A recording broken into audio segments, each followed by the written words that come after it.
ஆண்டவரை ஸ்தோத்திரம் பண்ணுங்க. ஆண்டவருக்கு ஸ்தோத்திரம். இன்னைக்கு நம்ம நடுவில் ஆண்டவர் கார்த்திக் கமாலியன் அங்கிளை கொண்டு வந்திருக்காங்க. இன்னைக்கு அங்கிள் ஆண்டவர் கொண்டு வந்திருக்காங்க. நான் 12 மணிக்கு தரேன்னு சரி பொறுத்துக்குவாங்க. இன்னைக்கு நம்ம மத்தியில் ஆண்டவருடைய வார்த்தையை கொண்டு வருவாங்க. நல்லா கை தட்டி ஆண்டவரை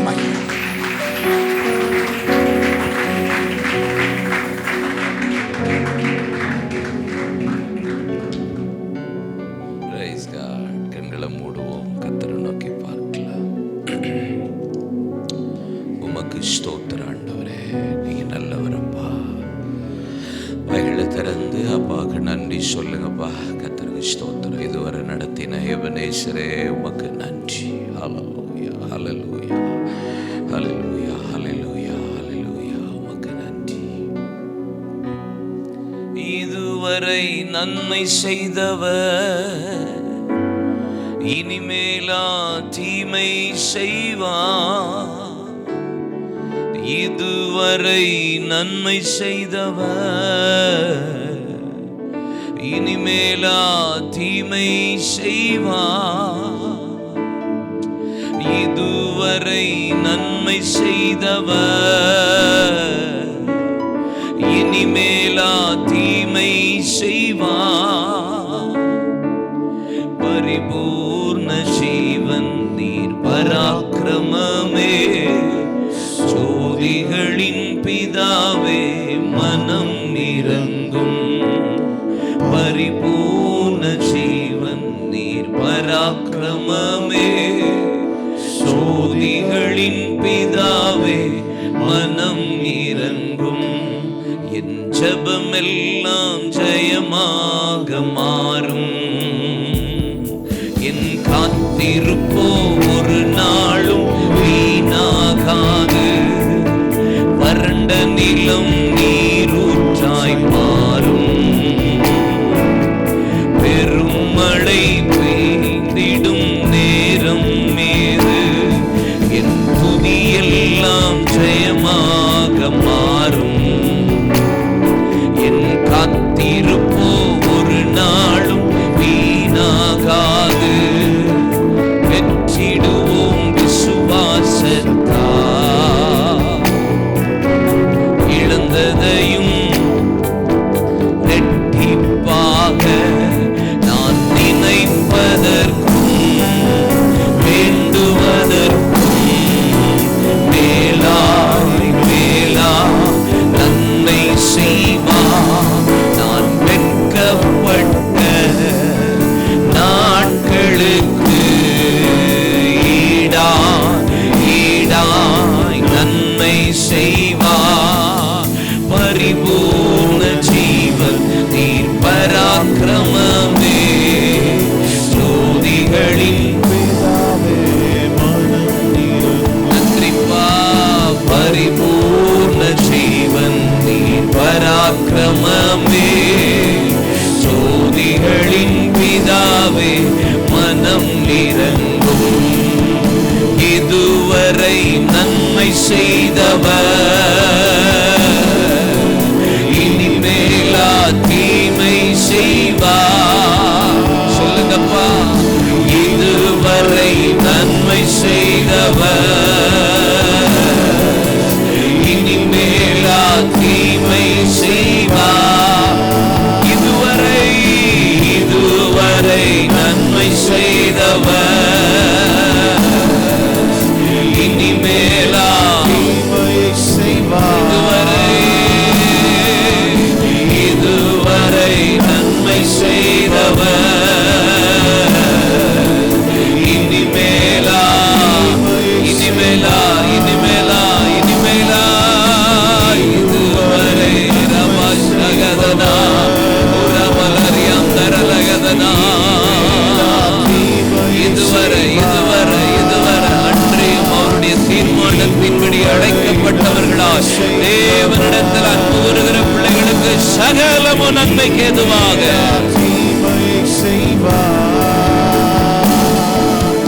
பரிபூர்ண ஜீவன் பராக்கிரமமே, சோதிகளின் பிதாவே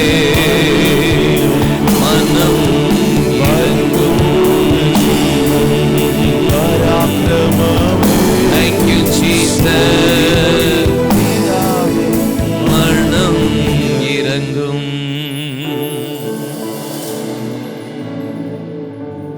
இயேசுவின் நாமத்தில் பிதாவே. அல்லேலூயா. கர்த்தருக்கு மகிமை உண்டாவதாக.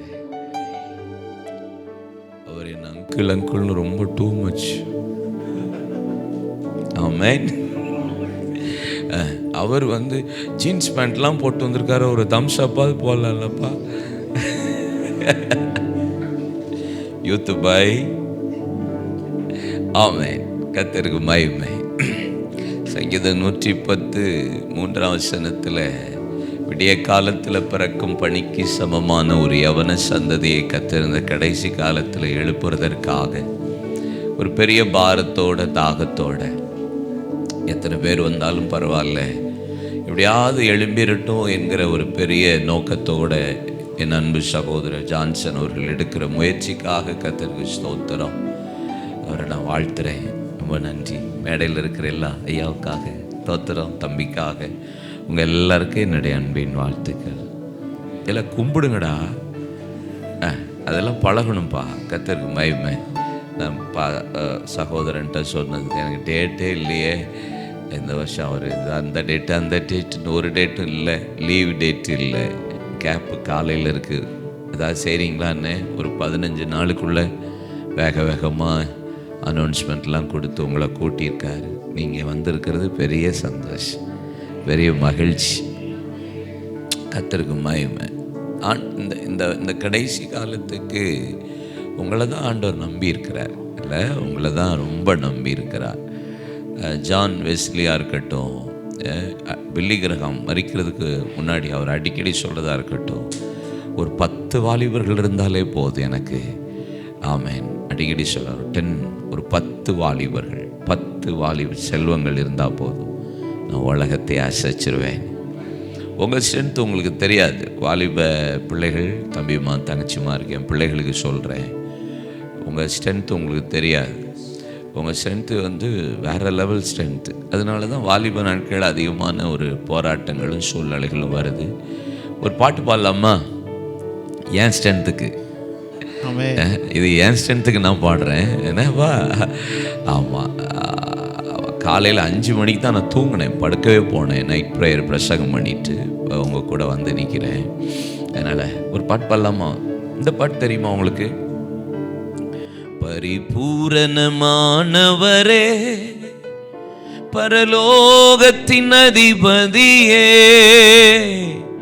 பரிபூரணமானவரே, பரலோகத்தின் அதிபதியே, எங்கள் தேசத்தில் மரித்த தோமாவின் நிமித்தம் எழுப்புதல் அனுப்பிடுமே, எங்கள் தேசத்தில் மரித்த இரத்த சாட்சியை நினைவு கூர்ந்திடுமே.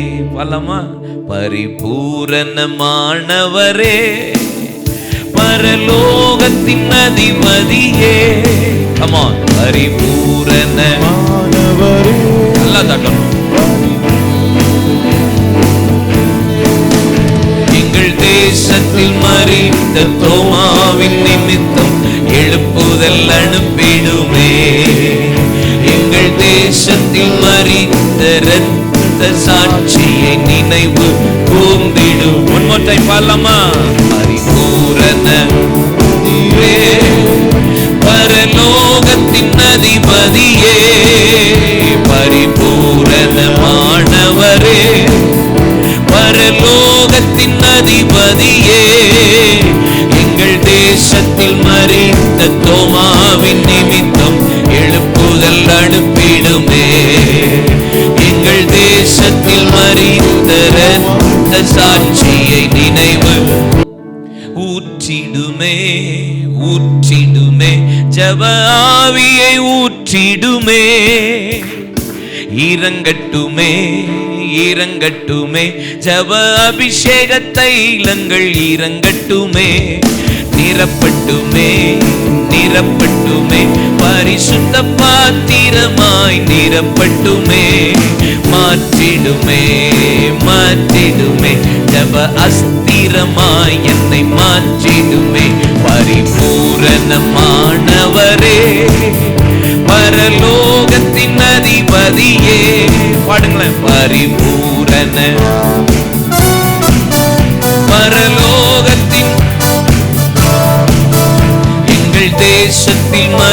மரித்த தோமாவின் நிமித்தம் எழுப்புதல் அனுப்பிடுமே.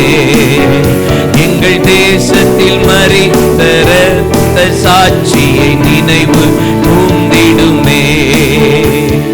ஊற்றிடுமே ஊற்றிடுமே ஜெப ஆவியை ஊற்றிடுமே.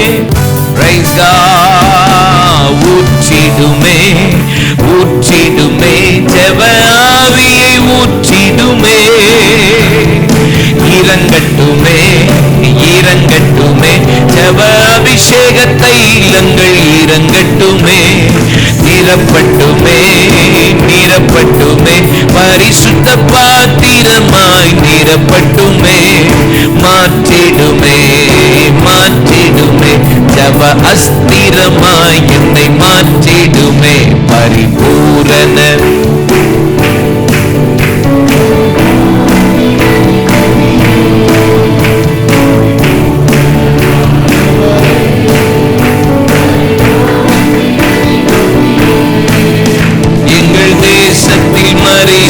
தோமாவின் நிமித்தம் எழுப்புதல் அனுப்பிடுமே.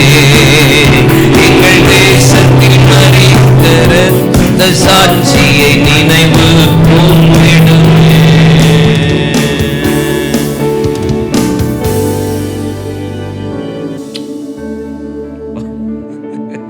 அல்லேலூயா சொல்லுங்க. ஆமென். சார் கர்த்தருக்கு மகிமை. கொஞ்ச நேரம் நம்ம வசனத்தை நம்ம தியானிக்க போகிறோம். வார்த்தையை பேசுவேன், இல்லை நீங்கள் குறிப்பெடுத்து கொள்ளுங்க.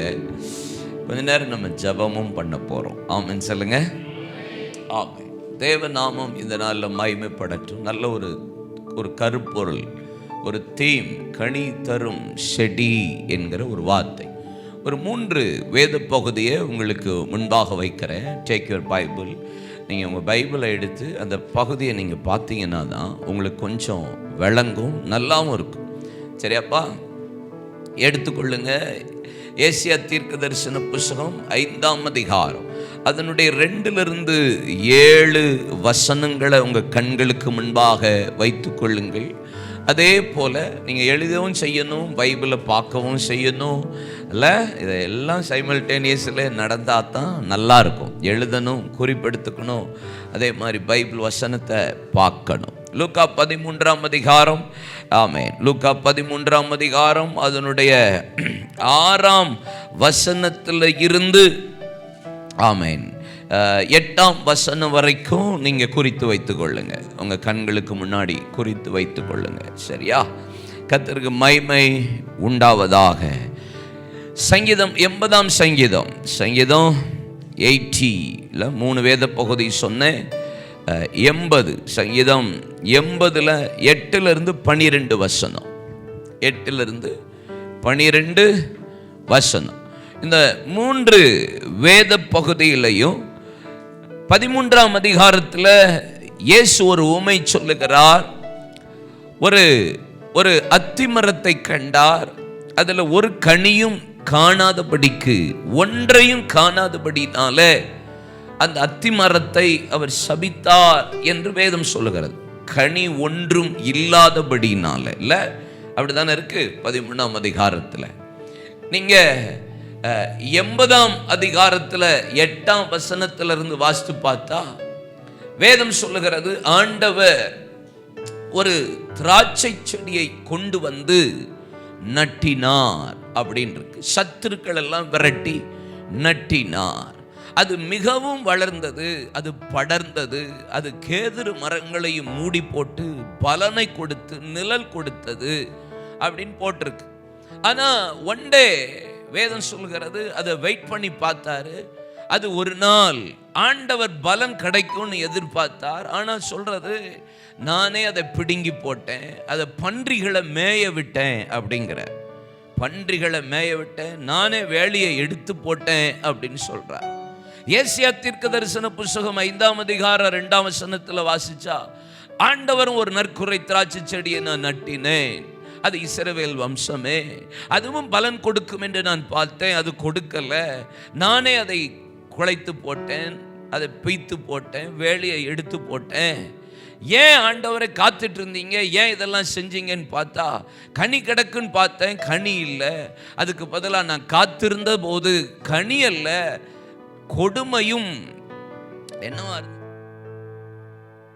7ஆம் வசனத்தில் பாருங்க, நான் காத்திருந்தது கனிக்கு, ஆனா என்ன கிடைச்சுதான், கொடுமையும் முறைகேடு. நியாயத்துக்கு காத்திருந்தேன், இல்லை, வேற தான் கிடைக்குது. கொடுமை, முறைகேடு. அப்போ ஆண்டவர் இந்த 3 பகுதியையும் வைத்து நான் உங்களோட சில வசனங்களை வேகமா நான் சொல்லுவேன். ஆவியானவர் நமக்கு இந்த காலை வேளையில் உதவி செய்வாராக. என் அன்பு சகோதரர், யோசேப்பை குறித்து, யோசேப்பு ஆதியாகமம் 49ஆம் அதிகாரத்தில் கனி தரும் செடி என்று சொல்லியிருக்கிறார். உங்களோட சில வார்த்தைகளை யோசேப்பு கூட இருந்த போது அப்படின்னு கர்த்தருடைய வார்த்தை உங்களோடு பேசியிருக்கிறார். யோவான் 15ஆம் அதிகாரத்தில் இயேசு பேசும்போது, நீங்கள் என்னிலும் என் வார்த்தை உங்களிலும் இருந்தால் நீங்கள் மிகுந்த கனிகளை கொடுப்பீர்கள், நீங்கள் அதிக கனி கொடுக்கும்படி கர்த்தர் உங்களை சுத்தம் பண்ணுகிறார். இல்லை, கனி கொடுக்கிற வாழ்க்கையெல்லாம் அதில் நீங்கள் பார்த்தா வேதத்தில் இருக்குது. ஆனால் நான் அதை வேற ஆஸ்பெக்டில் உங்களோட நான் பேச விரும்புகிறேன். கனி தரும் செடி அப்படின்னா ஒரு ஃப்ரூட்ஃபுல் லைஃப், பிரயோஜனமான வாழ்க்கை. ஒரே ஒரு வார்த்தை நம்ம சொல்லணும்னா, நம்ம கடவுளுக்கு பிரயோஜனமாக இருக்கணும், சபைக்கு பிரயோஜனமாக இருக்கணும், நம்ம அப்பா அம்மாவுக்கு நம்ம பிரயோஜனமாக இருக்கணும், இல்லை நமக்கு பிரயோஜனமாக மாறணும். அல்லையா சொல்லுங்க. சரி, அப்போ கனி தரும் செடி அப்படின்னா நம்ம மற்றவங்களுக்கு பிரயோஜனமா இருக்கணும், தேசத்துக்கு பிரயோஜனமா இருக்கணும், சபைக்கு பிரயோஜனமா இருக்கணும், எல்லாவற்றிலும் காட்டிலும் தேவ ராஜ்யத்துக்கு பிரயோஜனமா இருக்கணும். அப்படிதானப்பா? இல்லை, ரோமர் 7ஆம் அதிகாரம் நீங்க 4ஆம் வசனத்தில் பாருங்க. ரோமர் 7:4. ரோமர் 7ஆம் அதிகாரம் 4ஆம் வசனம். கண்டிப்பா புதிய ஏற்பாடு தான், பழைய ஏற்பாடுலாம் தேடி போயிடக்கூடாது. சரியா? ஆமா, ரோமர் 7:4.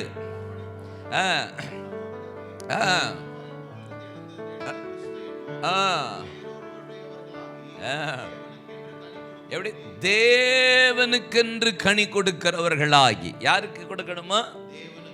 தேவனுக்கு பிரயோஜனமா இருக்கும்படி கர்த்தர் உங்களை ஏற்படுத்தி இந்த நியாயப்பிரமாணத்திலிருந்து உங்களை விடுதலை ஆக்கி இருக்கிறார்னு சொல்லப்பட்டிருக்கிறார். நீங்க ஓசியா 10ஆம் அதிகாரம் 1ஆம் வசனத்தில் நீங்க வாசிச்சு பாருங்க.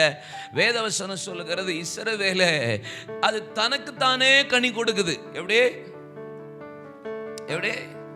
தனக்குத்தானே கனி கொடுக்கிறவர்களா இருக்கிறார்கள். அப்படின்னா இப்போ நீங்க இப்போ என்ன ஆயிட்டு தெரியுமா? இந்த கடைசி காலத்தில் இந்த சுயநல விரும்பிகள் ஒன்று சொல்லுவோம்லப்பா, இருக்கா இல்லையா? இல்லை, 1 தீமோத்தேயுல இருக்கு. சுயநலமாக இருக்காங்க.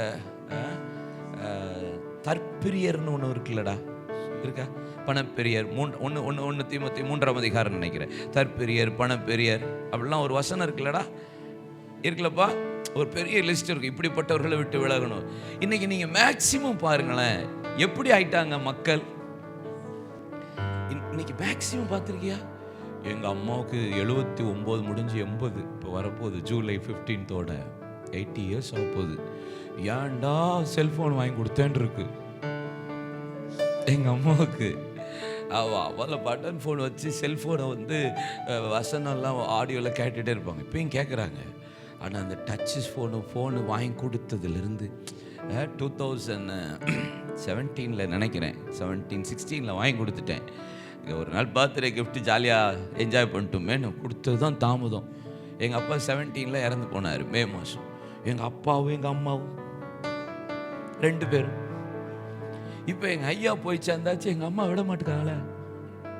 அப்பப்போ எடுத்து எப்படி இருக்கேன் பார்த்தியாப்பா, நல்லா இருக்கேன்ல அப்படின்னாங்க. எனக்கே சொல்லுவாங்க, அம்மா நல்லா இருக்கேன் பாரு அப்படிவாங்க. எப்படி? அம்மா நல்லா இருக்கேன் பாரு. 80 வயசுல அம்மா உனக்காக ஜெபம் பண்ணிட்டு நல்லா இருக்கேன் பாரு. ஆமாம்,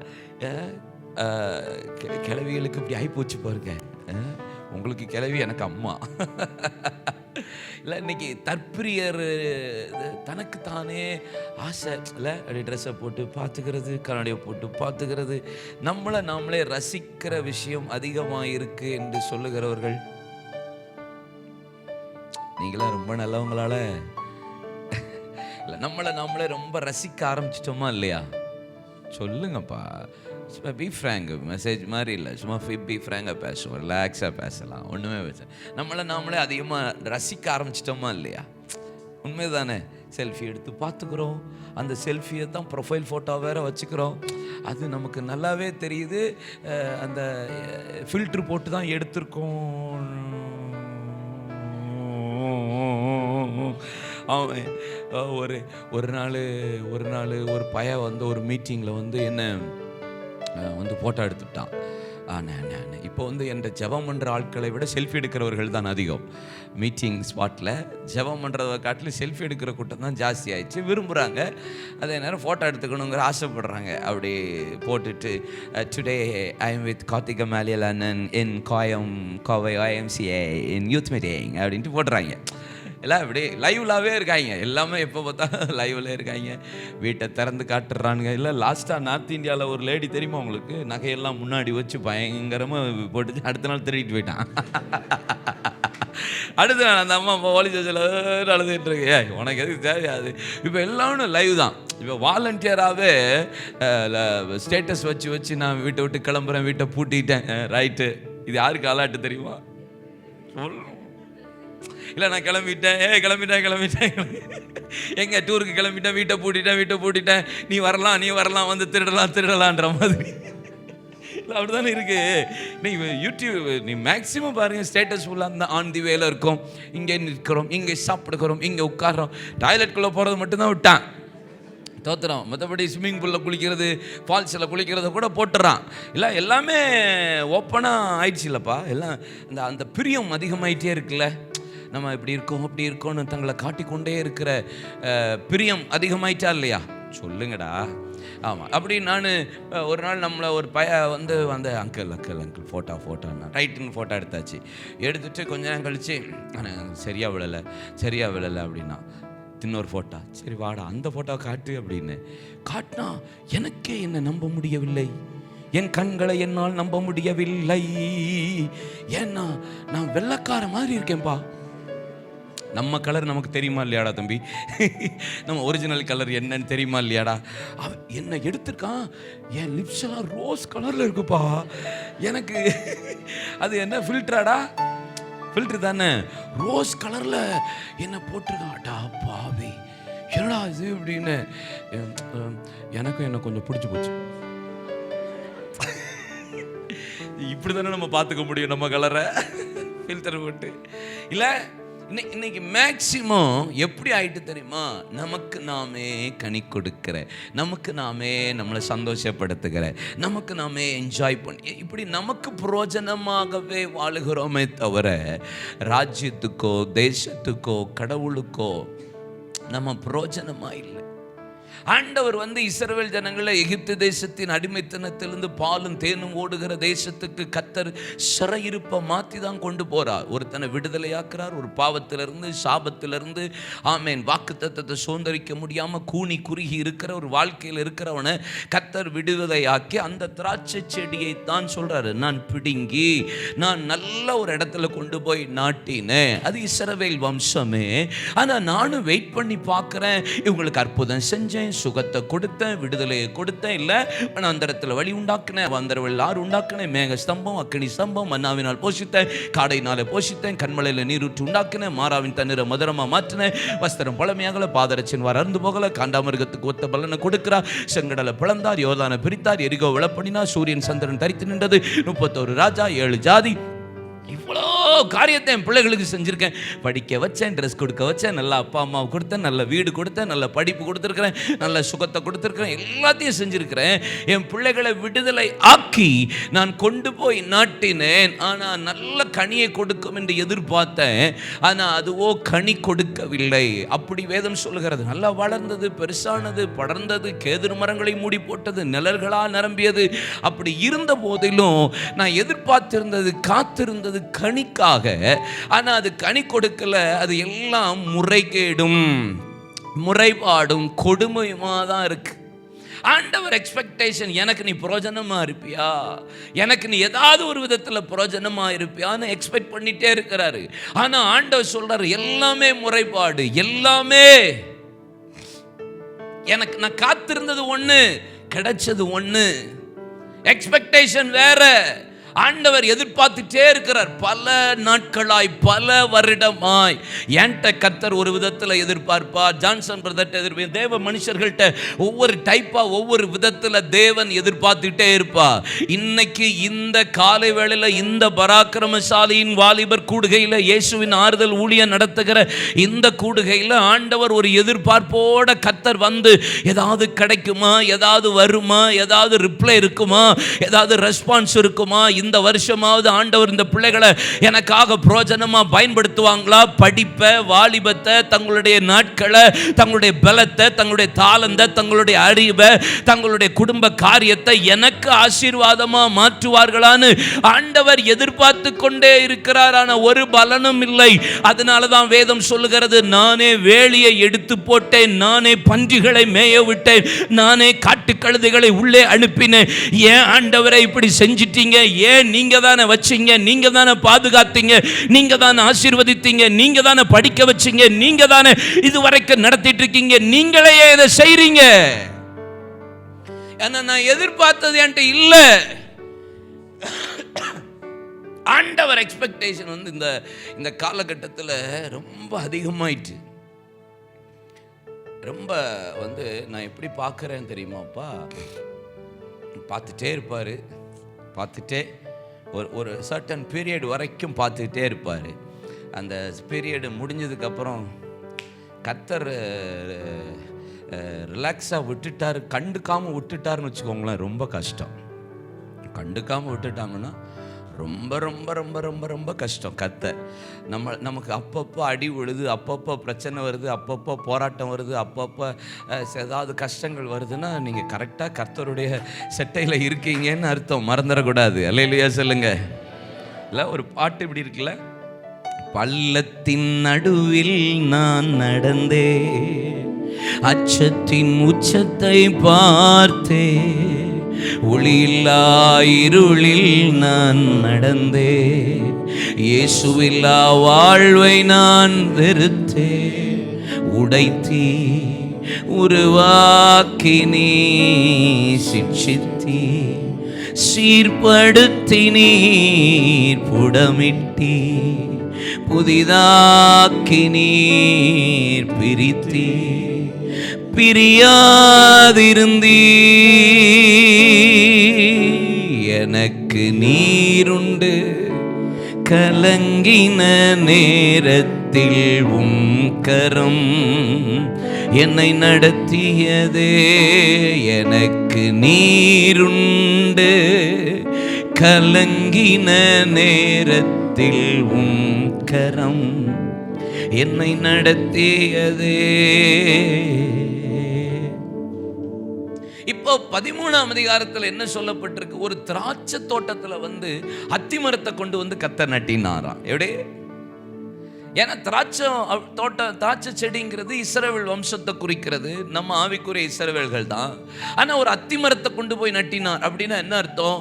புறஜாதிகளாக இருந்த நம்மை அப்பா பிதாவை என்று கூப்பிட பண்ணத்தக்க புத்திர சுவிகாரத்தின் ஆவியை கர்த்தர் கொடுத்து நம்மளை கொண்டு போய் நாட்டி நம்மட்டையும் எதிர்பார்க்கிறார், எக்ஸ்பெக்ட் பண்ணுறார். ஏன்னா அது கிடைக்குமான்னு வேதவசனத்தை பாருங்க. நான் வந்து பார்த்தேன், ஏதாவது ஒன்றாகிலும் கிடைக்குமா, ஒன்று தான் எக்ஸ்பெக்ட் பண்ணுறார். எக்ஸ்பெக்டேஷன் ஒவ்வொருத்தங்கிட்ட ஒவ்வொரு விதமாக இருக்கும். ஆண்டவர் நம்மகிட்ட எதிர்பார்க்கறது ஏதாவது ஒன்று கிடைச்சா கூட போதும்னு நினைக்கிறார், ஏதாவது ஒன்று இருந்தால் போதும்னு நினைக்கிறார். ரொம்பலாம் இல்லை, ஏதாவது ஒரு விஷயத்தில் கர்த்தருக்கு நீங்கள் பிரயோஜனமாக இருந்தா, ஏதாவது ஒரு காரியத்தில் ஆண்டவருக்கு மகிமைப்படுத்த முடியும், ஏதாவது ஒரு விஷயத்தில். எல்லா விஷயத்திலும் எல்லாம் எக்கச்சக்கமான கண்ணியில் சர்ச்சுக்கு பிரயோஜனம், குடும்பத்துக்கு பிரயோஜனம், தேசத்துக்கு பிரயோஜனம், மிஷனரிகளுக்கு பிரயோஜனம், நார்த் இந்தியாவுக்கு பிரயோஜனம், வாலிபர்களுக்கு பிரயோஜனம். அப்படி இல்லை, ஏதாவது ஒரு விஷயத்தில் சபைக்கு நான் பிரயோஜனமாக இருக்கேன், இல்லை நான் ஊழியத்தில் வாலிபர்கள் ஊழியத்துக்கு நான் பிரயோஜனமாக இருக்கேன், இல்லை சண்டே சர்வீஸ்க்கு முன்னாடி சாட்டர்டே நான் க்ளீன் பண்ணுறதுல ஏதாவது ஒரு விஷயத்தில் கர்த்தர் பிரயோஜனமாக இருப்பியான்னு எதிர்பார்க்குறார். புரியுதுல்லப்பா? நம்ம ஒவ்வொருத்தங்கிட்ட நம்ம அப்பா அம்மாட்ட எக்ஸ்பெக்டேஷன் என்னப்பா இருக்கும்? நம்ம அப்பா அம்மாட்ட என் பிள்ளை படிக்கணும், படித்து முடிச்சு வேலை பார்க்கணும், வேலை முடிச்சோன்னு சம்பாத்தியத்தை நம்மகிட்ட கொடுக்கணும், பிரயோஜனமாக. இந்த எக்ஸ்பெக்டேஷன் இருக்குமா இல்லையா? நாள் ஆக ஆக ஆக வேலை பார்க்காம சுற்றிக்கிட்டே இருந்து தின்னுக்கிட்டே இருந்தால் எந்த அம்மா அப்பாவாவது ஏதாவது என் செல்ல பிள்ளை, என் தங்கம் வேலைக்கே போகல அப்படி முத்தம் கொடுப்பாங்களா என்ன? எருமை மாடு எப்போ வேலைக்கு போகிற? ஏன் சொல்லுவாங்களா இல்லைடா, படிக்கவே இல்லை, படித்த வேலைக்கு போக மாட்டேக்க, வீட்லேயே உட்காந்துட்டு இருக்க, லேட்டாக தூங்குற, லேட்டாக எழும்புற, வர்ற போகிற, ஃப்ரெண்டோட சுற்றுற, கிறுக்கு பயலால், அறிவு இருக்கால, கொஞ்சம் கொஞ்சமாக உங்கள் மேலே இருக்கிற பாசம் இன்க்ரீஸ் ஆகிடாத? இல்லையா சொல்ல? ஒரு உலகப்பிரகமான தகப்பனே, நல்ல ஈவுகளை கொடுக்க அறிந்திருக்கிற தகப்பனே, ஒரு சர்டன் பீரியடில் எக்ஸ்பெக்டேஷன் சரி இல்லைன்னா எரிச்சல் வந்துடுது இல்லைப்பா? இது நார்மல் தானே. அப்போ பரமபிதா நமக்கு ஒரு ஜீவனை கொடுத்து, சுகத்தை கொடுத்து, பலனை கொடுத்து, இல்லை நமக்கு ஒரு படிப்பை கொடுத்து, தாளந்தை கொடுத்து, ஏதோ ஒரு விதத்தில் எதிர்பார்த்துக்கிட்டே இருக்கிறாரு. ஆனால் ஒரு கனி, ஒரு விஷயத்தில் கூட பிரயோஜனம் இல்லைன்னா ஆண்டவர் வேதனைப்படுவார மாட்டாரா? அப்படின்னா ஆண்டவர் எதிர்பார்க்கிற கனி என்ன? ஒரு 6-7 வார்த்தை சொல்றேன், குறிச்சுக்கிறீங்களா? மொதல் வார்த்தை மத்தேயு 3:8, மத்தேயு 3:8, லூக்கா 3:8. மொதல் வார்த்தை, நீங்கள் ஒரு கனி. அது என்ன கனி? மனம் திரும்புதலுக்கு ஏற்ற கனியை கொடுங்கள். ஒரு கனியாவது பார்க்கிறார். ஒரு கனி இல்லை, நீ ஒரு இதுலையாவது பிரயோஜனமா இருக்கணும். இல்லை, ஏதாவது ஒரு கனி. ஃபர்ஸ்ட் ஆண்டவர் எதிர்பார்க்கிறது என்ன தெரியுமா? மனம் திரும்புதலுக்கு ஏற்ற கனியை கொடுங்கள். யோவான் ஸ்நானகம் பிரசங்கம் பண்ணும் போதும் சரி, இயேசு பிரசங்கம் பண்ணும் போதும் சரி, முதல் பிரசங்கமே மனம் திரும்புங்கள், பரலோக ராஜ்யம் சமீபமாக இருக்கிறது. ரிபெண்டன்ஸ், மனம் திரும்புதல், அது ஒரு கனி. யோவான் ஸ்நானன்ட்ட கேட்குறாங்க, ஆர்டினரி பீப்புள், ஜனங்கள் போய் கேட்குறாங்க, நாங்கள் எதில் மனம் திரும்பணும்? உடனே சொல்லுங்க, 2 அங்கி வச்சிருந்தீங்கன்னா ஒரு அங்கியை கொடுத்துரு, அதுதான் உனக்கு சரியான மனம் திரும்புதல்னு சொல்கிறாங்க. பரிசேயர் போய் கேட்குறாங்க, என்னப்பா நாங்கள் எதுலப்பா மனம் திரும்பணும்? ஆண்டு சொல்ல, உங்களுக்கு எது போதும்னு அதை போதும் என்று இருங்கள், அதுக்கு மிஞ்சி நீங்கள் எதிர்பார்க்காதீங்க, அதுதான் உண்மையான மனம் திரும்புதல். ஒரு போலீஸ்காரன் போய் கேட்கிறான், எதுல மனம் திரும்பணும்? ஞானஸ்தானம் எடுத்துட்டு வந்து கேட்கிறான், என்னத்துல மனம் திரும்பணும்? வாங்கின சம்பளம் போதுன்னு இரு, கிம்பளத்தெல்லாம் எதிர்பார்க்காத, பரிதானத்தை விரும்பாத, இடுக்கனா நீங்க காரியங்களை செய்யாத, தேவையில்லாம யார் மேலேயும் சொந்தமா கேஸை போட்டு அவனை உள்ள போடாத, அவனை கடினமா நடத்தாத, இதுல கரெக்டாரு நீ, அதுதான் மனம் திரும்புது. இப்போ வந்து உலக பிரகாரம் மனுஷன் சாரி, ஒரு ஆர்டினரி பர்சனுக்கு ஆண்டவர் பேசுறாரு, இல்ல ஒரு பிப்ளிக்கலா இருக்கிறவனுக்கும் பேசுறாரு, ஒரு அரசாங்கத்தில் இருக்கிறவனுக்கும் பேசுறாரு, எதெல்லாம் மனம் திரும்பணும். அப்ப நம்மகிட்ட என்ன பேசுறாரு? ஏடபிள்யூ டோசர் சொல்லுங்க, சொல்லுப்பா. ஏடபிள்யூ டோசர், TOSHER, என்னப்பா டோசர்? விளையேறப்பட்ட தெய்வ மனிதர். அவர் அவருடைய புத்தகம்லாம் எப்படி இருக்கும் தெரியுமாப்பா? வாசிச்சா ஈட்டிய இல்லைன்னா கத்திய கையில் எடுத்துட்டு ஒருத்தர் நங்கு நங்கு நங்கு நங்கு நெஞ்சில குத்தனா எப்படி இருக்கும்? அப்படி இருக்கும் அவருடைய புத்தகம். அவர் எழுதுறாரு, அவருடைய லைஃப் ஹிஸ்டரி எழுதுறாரு. I was lived last 9 years in crow nest. கடந்த 9 ஆண்டு நான் காக்கா கூட்டுக்குள்ள இருந்தேன்றாரு. அப்படின்னா என்ன அர்த்தம்? என்ன சொல்றாரு? 9 வருஷம் ரூமை விட்டே வெளியே வரல. ஏடபிள்யூ டோசர் 8க்கு 9 அடி ரூமுக்குள்ளேயே 9 வருஷம் இருந்தார்ப்பா. ஏடபிள்யூ டோசர் ரூம்ல யாரும் முகத்தையும் பார்க்கல, உள்ளே இருப்பார், செபிப்பார், வாசம் பண்ணுவார், எழுதுவார், கிடைக்கிற சாப்பாடு சாப்பிடுவார், எழுதுவார், ஜெபம், வெளியே வரவே இல்லை. ஐ வாஸ் லிவ்டு லாஸ்ட் 9 years. அவர் அந்த ரூமை என்ன சொல்றாரு? காக்கா கூடுன்றாரு, க்ரோ நெஸ்ட். எழுதிட்டு அவர் சொல்ற முத வார்த்தை என்ன தெரியுமாப்பா? மனம் திரும்புதல் என்கிற வார்த்தையை கேட்க சபையும் ஊழியர்களும் தேவ ஜனங்களும் விரும்பாதபடி இருக்கிறார்கள். நரகத்தில் மனம் திரும்பு என்கிற வார்த்தை இன்னொரு முறை தொனிக்காதா என்று நரகம் ஏங்குகிறது என்று சொல்லுகிறார். இன்னைக்கு church is not ready to repent. ஒரு பாஸ்டர்ட்டையோ, ஒரு ஊழியக்காரன்ட்டையோ, ஒரு தேவ பிள்ளைட்டையோ, ரட்சிக்கப்பட்ட பிள்ளைட்டையோ, அபிஷேகம் பண்ண பிள்ளைகிட்ட போய் மனம் திரும்புன்னு சொன்னா, நான் கரெக்டாக தானே இருக்கேன் அப்படின்னா ஜஸ்டிஃபை பண்ணுறது தான் இருக்கே தவிர, உண்மைதான் இதில் சரியாகலை, இதில் கரெக்ட் இல்லை, இதில் தப்பு பண்ணுறேன், இதில் விழுந்திருக்கேன், இதில் மிஸ்டேக் பண்ணுறேன், இதில் எரர் இருக்குது, இதில் கொஞ்சம் கோளாறு இருக்குது, என் பார்வையில் தவறு இருக்குது, என் பேச்சில் தவறு இருக்குது, என் சிந்தனையில் தவறு இருக்குது, என் இருதயத்தில் தவறு இருக்குது, என் கை கால் கொஞ்சம் தப்புல இருக்குது அப்படிங்கிறத ஓப்பன் ஸ்டேட்மெண்ட்டா ஒத்துக்கொள்றதுக்கு எழுப்புதல் இன்னைக்கு ஏன் தாமதிக்குது தெரியுமாப்பா? ஏன் பராக்கிரமசாலிகள் எழும்ப முடியல தெரியுமா? ஏன் யவன சந்ததி எழுத முடியல தெரியுமா? ஏன் சபைக்குள்ள ஒரு பெரிய ரெஃபர்மேஷன் மறுமலர்ச்சி உண்டாகல தெரியுமா? we are not ready to repent. நம்ம மனம் திரும்புறதுக்கு ஆயத்தமே கிடையாது. நம்ம அடுத்தவன் தப்பு பண்ணான்னு கையை நீட்டி ஓங்கி அடிச்சிருவோம். வேலை சட்டை கொடுக்குற பாத்தியா, என்ன தப்பு பண்ணிக்கிட்டு இருக்க பாத்தியா, இதை பார்த்துக்கிட்டு இருக்க பாத்தியா. ஆனால் நம்மக்குள்ள வண்டி வண்டியா, கொள்ளையா, சட்டியா, டிப்பரா இருக்குதே. ஹalleluya. உண்மையா இல்லையா? ரியாலிட்டியா? சொல்லுங்களா. நான் இந்த நான் மாறினால் அப்படின்னு ஒரு ப்ரோக்ராம் யூடியூப்பில் பண்ணுறேன். நான் மாறினால் I have to change my self. நான் மாறினால் I wish to change my self. நான் ஆசைப்படுறேன். இது ஒரு 4 வருஷத்துக்கு முன்னாடி நான் தூங்கிட்டு இருக்கும்போது என் காதில் கேட்ட வார்த்தை நான் மாறினேன். எழுப்பி உட்காந்து ஜெபிச்சேன். என்ன ஆண்டவரேன்னு, நீ எழுப்புதலுக்காக பிரயாசப்படுறது ஓகே, ஆனால் நீ மாறு, அப்போதான் எழுப்புதல் வரும் அப்படின்னாரு. நீ மாறு அப்படின்னாரு. உடனே டெய்லி ஒரு வசனத்தில் தான் பேசுகிறேன். 2லேருந்து 2.5 நிமிஷத்துக்கு மேலே நான் பேசினதில்லை. இந்த 4 வருஷமும் ஒரு வசனத்தை ரிப்பீட் பண்ணதில்லை. கண்டினியூவாக பேசுகிறேன். ஒரே வசனத்தை திரும்பி பேசினதில்லை. வேறு வேறு ஆஸ்பெக்டில் கர்த்தருடைய ஆவியானவர் பேச வச்சிருக்கிறாரு. அப்போ நான் சந்தோஷப்பட்டேன். 4 வருஷம் பேசிட்டேனே அப்படின்னு சொன்னபோது ஜபத்தில் எனக்குள்ள ஆவியானவர் சொன்ன வார்த்தை என்ன தெரியுமா? நீ 4 வருஷம் மனம் திரும்ப உன்னை ஒப்பு கொடுத்துருக்க, தெரியுதா உனக்கு அப்படின்னாரு. ஓஹோ, அப்போ மனம் திரும்புதல் என்பது ஒன் டே ப்ராசஸ் இல்லை, டெய்லி நடக்கணும்.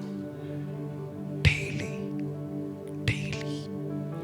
நீங்கள் இன்னைக்கு ஒரு காரியத்தில் இன்னைக்கு ஆண்டவர் உங்கள் கூட பேசி இதில் தப்பு பண்ணியிருக்கேன், இதில் கரெக்டாக விரும்புகிறேன்னு நீங்கள் நினச்சிட்டு போகிறீங்கன்னா, நாளைக்கு காலையில் கர்த்தருடைய சமூகத்துக்கு போங்க, இதை கொஞ்சம் கரெக்ட் பண்ணிட்டு வாம்பார்.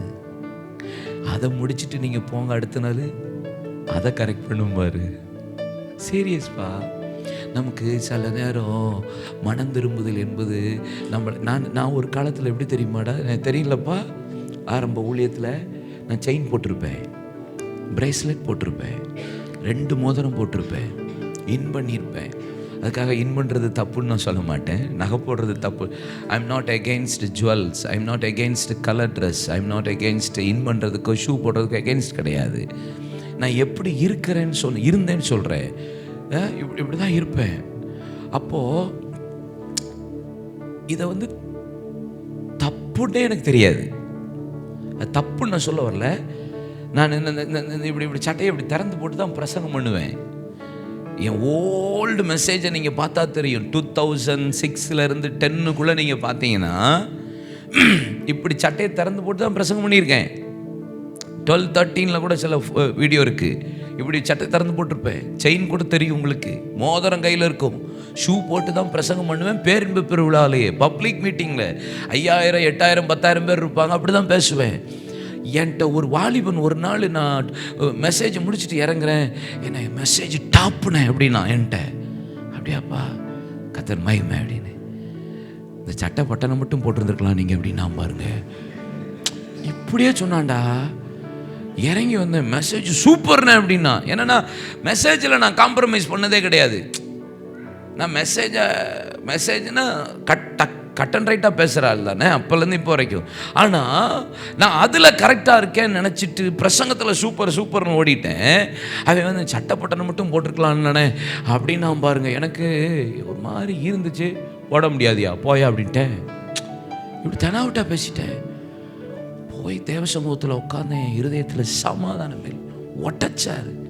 நீ கரெக்டா, நீ எல்லாத்துலேயும் கரெக்டா, பிரசங்கம் கரெக்ட் பண்ணிட்டீங்கன்னா நீ மாறாமல் நீ பண்ண பிரசங்கம் கிரியே செய்யாதுன்ட்டாருன்ட்ட ஆவியானவன். நீ சரியே இல்லாமல் நீ பண்ணுற பிரசங்கம், உன் பிரசங்கத்தை விட நீ தான் எனக்கு முக்கியம்ட்டாரு. உன் பாட்டை விட நீ தான் எனக்கு முக்கியம்ட்டாரு. உன் ஆராதனை விட நீ தான் எனக்கு முக்கியம்ட்டாரு. நீ கொடுக்குற காணிக்கையை விட நீ தான் எனக்கு முக்கியம்ட்டாரு. நீ எழுப்புதல் கூட்டம் நடத்துறதை விட நீ தான் எனக்கு முக்கியம்ட்டாரு. நீ பிரசங்கம் பண்ணுற எழுப்புதல் பிரசங்கம் பண்ணியோ வாலிப பிரசங்கம் அதெல்லாம் எனக்கு மேட்டர் இல்லை. நீ தான் எனக்கு முக்கியம். First you have to change. நான் மாறாம, நான் மனம் திரும்பாம ஆண்டவர் ஒரு அற்புதத்தை செய்யவே நீங்க லூக்கா 13ஆம் அதிகாரத்தில் சீலோவா கோபுரம் விழுந்து 18 பேர் மரித்தார்கள் என்று இருக்கு. கரெக்டாப்பா? இருக்காப்பா? அது இருக்கா இல்லையா? சீலோவா கோபுரம் விழுந்து 18 பேர் மரித்தார்கள். மரித்ததுனால அங்க இருக்கிற கூட்டம்லாம் சொல்றாங்க, என்னப்பா அவங்க மரிச்சதுனால என்னது, பெரிய பெரிய பாவம் செஞ்சுட்டாங்க, அதை செஞ்சுட்டாங்கன்னு சொல்லி அதனால தான் கோபுரம் விழுந்து செத்து போயிட்டாங்கன்னு நீங்க நினைக்கிறீங்களோ? அவங்க அயோக்கியம், விபச்சாரக்காரன், வேசித்தனக்காரன், அதனால தான் விழுந்து செத்து போயிட்டாங்கன்னு நீங்க நினைக்கிறீங்களோ? ஏதோ பெரிய பெரிய கூட்டம் இல்ல இல்ல. இயேசு சிம்பிளா ஒரு வார்த்தை சொல்றாரு. என்ன சொன்னாரு? சொல்லுகிறேன், என்ன, அவங்க மனம் திரும்பாமல் போனால் நீங்களும் கெட்டு போவீர்கள். கோபுரத்துக்கு மேல இருக்கிறவனுடைய டியூட்டி என்ன தெரியுமாப்பா? கோபுரத்துக்கு மேல, கோபுரத்தில் இருக்கிறவன் பட்டணத்துக்கு வெளியே இருக்கிற ஆட்களை பார்க்கணும், பட்டணத்துக்கு உள்ள வர்ற ஆட்களை பார்க்கணும்.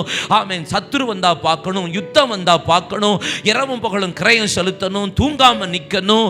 ஆமென். போராடணும். சத்துரு வரும்போது ஸ்மெல்ல கண்டுபிடிச்சு காவக்காரன்ட்ட சொல்லணும். ஜாமக்காரன் காவக்காரன் போய் யுத்தக்காரன்ட்ட போய் சொல்லணும். இந்த வேலையெல்லாம் பெரிய ப்ராசஸ் இருக்கு. மேல நிக்கிறவன் அவன் அங்க பார்த்தா அந்த கோபுரத்துக்கு கீழே அவன் குடும்பம் இருக்கும். அந்த குடும்பத்தை கவனிக்காம விட்டு கடைசியில் வசனம் சொல்லுகிறது, மேலே எல்லாத்தையும் பார்த்தேன், சபையை பார்த்தேன், ஊழியத்தை பார்த்தேன், எழுப்புதல்னு ஆராதனைக்கு போனேன், கையை உயர்த்தினேன், ஆராதனையில் குதிச்சேன், அதை பண்ணேன், இதை பண்ணேன், கடைசியில் என்ன பார்க்காம விட்டுட்டேன்.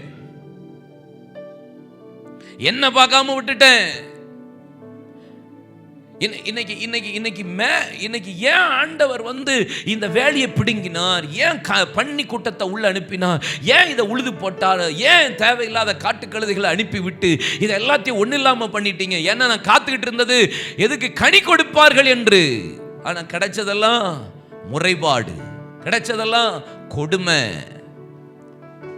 நானும் பார்த்துட்டே இருக்கிறேன். ஒரு விதத்திலையும் ஒரு கனி, மனம் திரும்புதல் என்கிற கனி. பாப்பா, என் பிள்ளைகளை பார்த்து நான் சொல்றேன், நீ கர்த்தருக்காக அதை செய்யற, இதை செய்யற, அப்படி பண்றேங்கிறத விட ரிப்பெண்டன்ஸ் என்கிற ஒரு ஃப்ரூட் இருந்துச்சுன்னா வச்சுக்கோயேன், நான் சொல்றேன், உங்களை கர்த்தருக்காக தேவன் கனி கொடுக்கிறவர்களா, தேவன் ராஜ்யத்துக்காக கர்த்தர் உங்களை பயன்படுத்துவார். கைகளை தட்டி ஆண்டவரை மகிமைப்படுத்துங்க பார்க்கலாம்.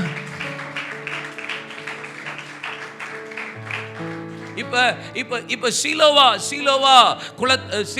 கோபுரத்திலிருந்து, அந்த கோபுரத்திலிருந்து விழுந்தார்கள் என்று போடப்பட்டிருக்கிறது. மனம் திரும்பாமல் போனபடினால்.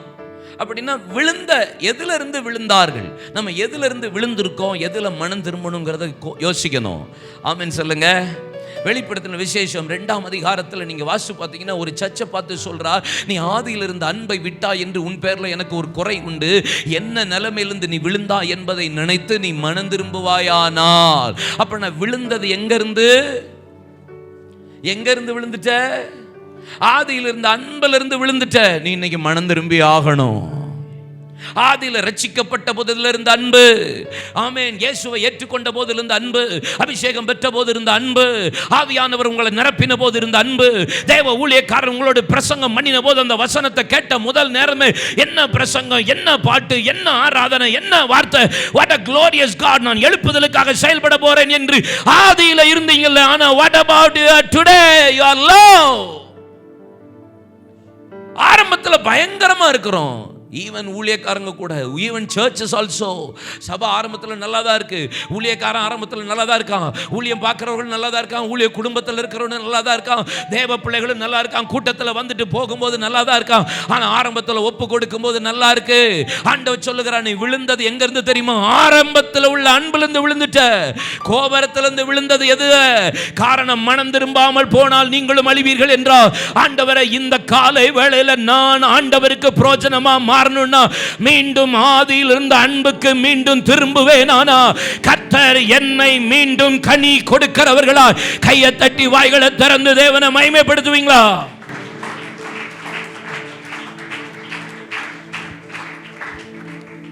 சில நேரம் நாங்கள் ஊழியம் பார்க்குறோம்ல, கண்டினியூ மீட்டிங், கண்டினியூ பிரசங்கம், இப்படிலாம் இருக்குமா?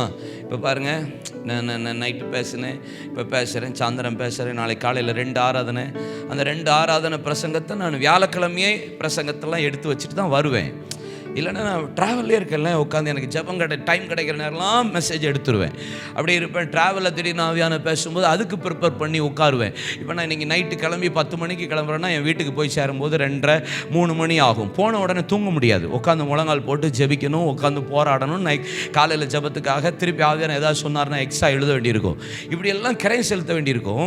சம்டைம்ஸ் என்ன ஆயிருன்னா, இந்த ஊழியம் போயிட்டே இருப்போம், ட்ராவல் பண்ணிகிட்டே இருப்போம், பிரசங்கம் பண்ணிகிட்டே இருப்போம், அந்த மீட்டிங் இந்த மீட்டிங், நார்த் இந்தியா இப்படி ஆயிட்டு கடைசியில் பார்த்தீங்கன்னா என்ன ஆயிருன்னா, ஒரு கொஞ்சம் நேரம் ஜெபம் பண்ணிவிட்டு அப்படி ட்ராவலில் ஜெபம் பண்ணிவிட்டு அப்படி பிரசங்கம் பண்ணுற மாதிரி இருக்கும். இப்படியே போயிடும்.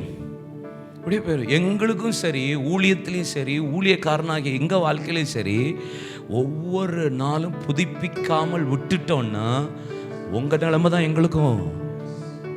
சீரியஸ்பா.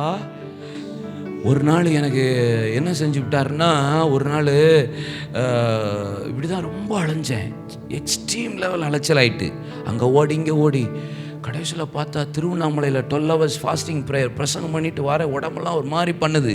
அடுத்த நாள் காலையில் சேலத்தில் ஒரு பாஸ்டர்ஸ் மீட்டிங், ரொம்ப டயர்டாகுது. வந்து பார்த்தா டைஃபாய்டு ரிப்பீட் ஆகிட்டு எனக்கு. அடிச்சது பாருங்கள் ஒரு அடி. என்னால் நடக்க முடியாதபடி படுத்தேன், நடக்கவே முடியல, ஒரு ஸ்டெப் எடுத்து முடிக்க முடியலடா, படுத்துட்டேன். ஆன்டிபயோட்டிக் ஏற்றிக்கிட்டே இருக்காங்க. நீங்கள் சிரிப்பீங்க நான் சொன்னால், லிட்டரலாக சின்ன பிள்ளை அழுதா இப்படி அழுதேன். என்னை விட்டுருங்கன்னு அழுதேன். ஏன்னா வென்ஃப்ளைனில் ஆன்டிபயோட்டிக் ஏற்ற வழி தாங்க, என் உடம்பே இப்படி லூஸ் ஆகிட்டு அழுதேன். அப்போ ஆவியார் என்ன சொன்னார், நீ உட்கார சொன்னா உட்கார வச்சேற, உன்னை படுக்க போட்டு தான் எப்படி ஆண்டவருக்குப்பா. நம்ம செய்கிறத எல்லாவற்றை காட்டிலும் நம்ம ரொம்ப முக்கியம்ப்பா. நம்ம தான்ப்பா முக்கியம். ஏசப்பாவுக்கு ரொம்ப ஆசை தெரியுமா, நான் அதை செஞ்சேன் இதை செஞ்சேங்கிறத விட ஆண்டவருக்கு. ஒரு நிமிஷம் கண்ணை மூடுவீங்களா? ஜெபிக்கலாமா? நான் ஒவ்வொரு வார்த்தை சொல்லி அப்படி ஜெபத்தை நடத்த போகிறேன். கண்களை மூடுங்க. ஒருவேளை ஆவியானவங்க கூட பேசியிருப்பார், இப்போ பேசியிருப்பார். எஸ், ரியாலிட்டி உண்மை அதுதான். ஆரம்பத்தில் இருந்த ஜெபம் இல்லை, ஆரம்பத்தில் இருந்த இயேசு மேலே உள்ள அன்பு இல்லை. ஆரம்பத்தில் நான் பைபிள் எடுத்தால் வாசிக்கிட்டே இருப்பேன், ஆரம்பத்தில் பாட்டு கேட்டுக்கிட்டே இருப்பேன், ஆரம்பத்தில் ஆண்டவரோட இருந்துக்கிட்டே இருப்பேன். இப்போ இல்லை. உண்மைதான். ரொம்ப இன்டிமேசியா இருந்த இன்டிமேட் ரிலேஷன்ஷிப் ஆண்டவரோடு இருந்தது. நீ என்ன நிலைமையிலிருந்து விழுந்தாய்? சிலவாவில் நீ விழுந்ததுக்கு காரணம் அந்த கோபுரம் விழுந்ததுக்கு மனம் திரும்பாமல் போனதுனால.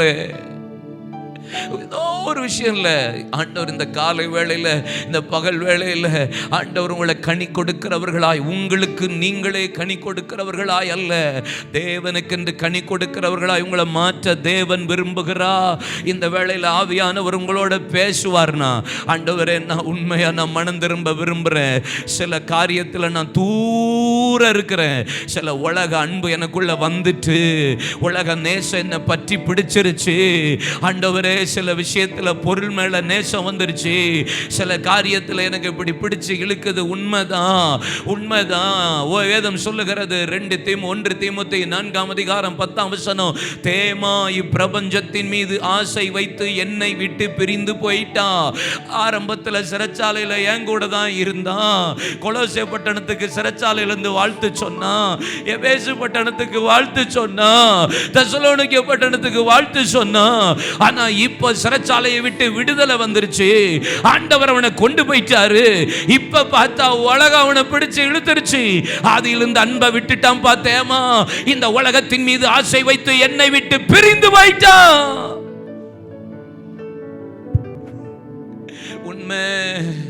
உண்மை அப்படின்னு சொன்னா, நீங்க உங்களை வெட்கப்படுத்த, உங்களை அவமானப்படுத்தல, பிசாசை வெட்கப்படுத்த நான் கேட்கிறேன். ஆண்டவரே, நான் மீண்டும் அந்த அன்புல வர, அந்த அபிஷேகம் எனக்கு வேணும்னு சொல்றவங்க இருந்தா அப்படியே ஒரு நிமிஷம் எழும்பி நில்லுங்க. உண்மை ஜெபம் விட்டுருச்சு, உறவு போயிருச்சு, அந்த அபிஷேகம் இழந்துருச்சு, அந்த வைராக்கியம் இப்ப இல்ல. ஆமென். அந்த வைராக்கியம் இல்ல. ஒரு நேரம் அந்த வைராக்கியம் இருந்துச்சு, அப்படிப்பட்ட வைராக்கியம் இருந்துச்சு. இப்ப எனக்குள்ள இல்ல. இல்ல இல்ல. கை கட்டாத, கை கட்டாத, கை கட்டாதீங்கப்பா. வாய்களை தரங்க, வாய்களை தரங்க. உண்மைதான், மீண்டும் புதுப்பிக்க விரும்புகிறேன்.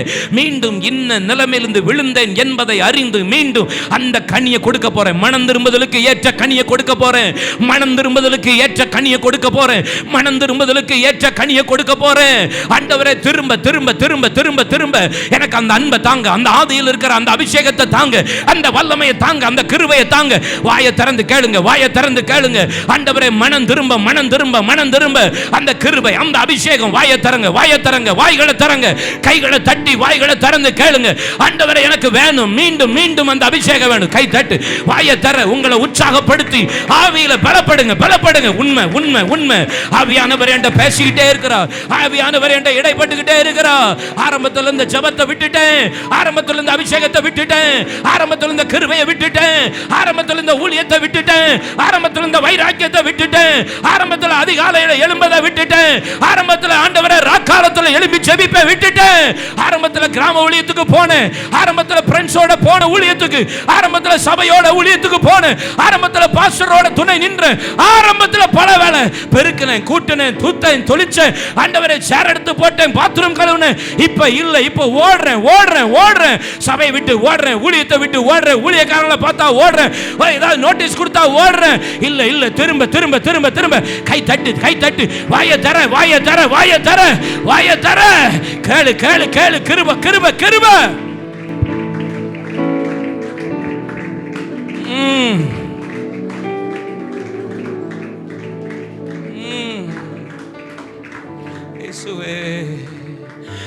எந்தன் உள்ளம் தங்கும் இயேசு நாயகா, உந்தன் வீடாய் கொள்ளும் இயேசு,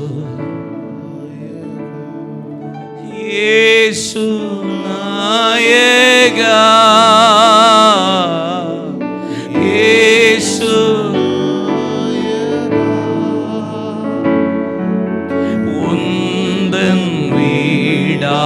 கொள்ளும் இயேசு,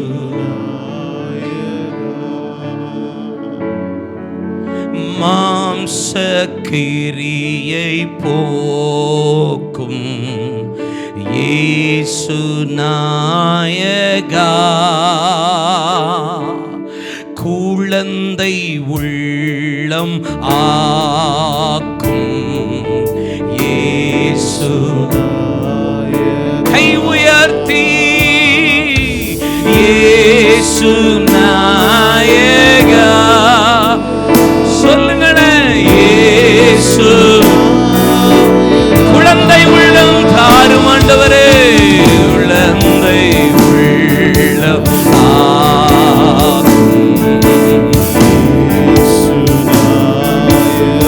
இனி நான் அல்ல, இனி நான் அல்ல,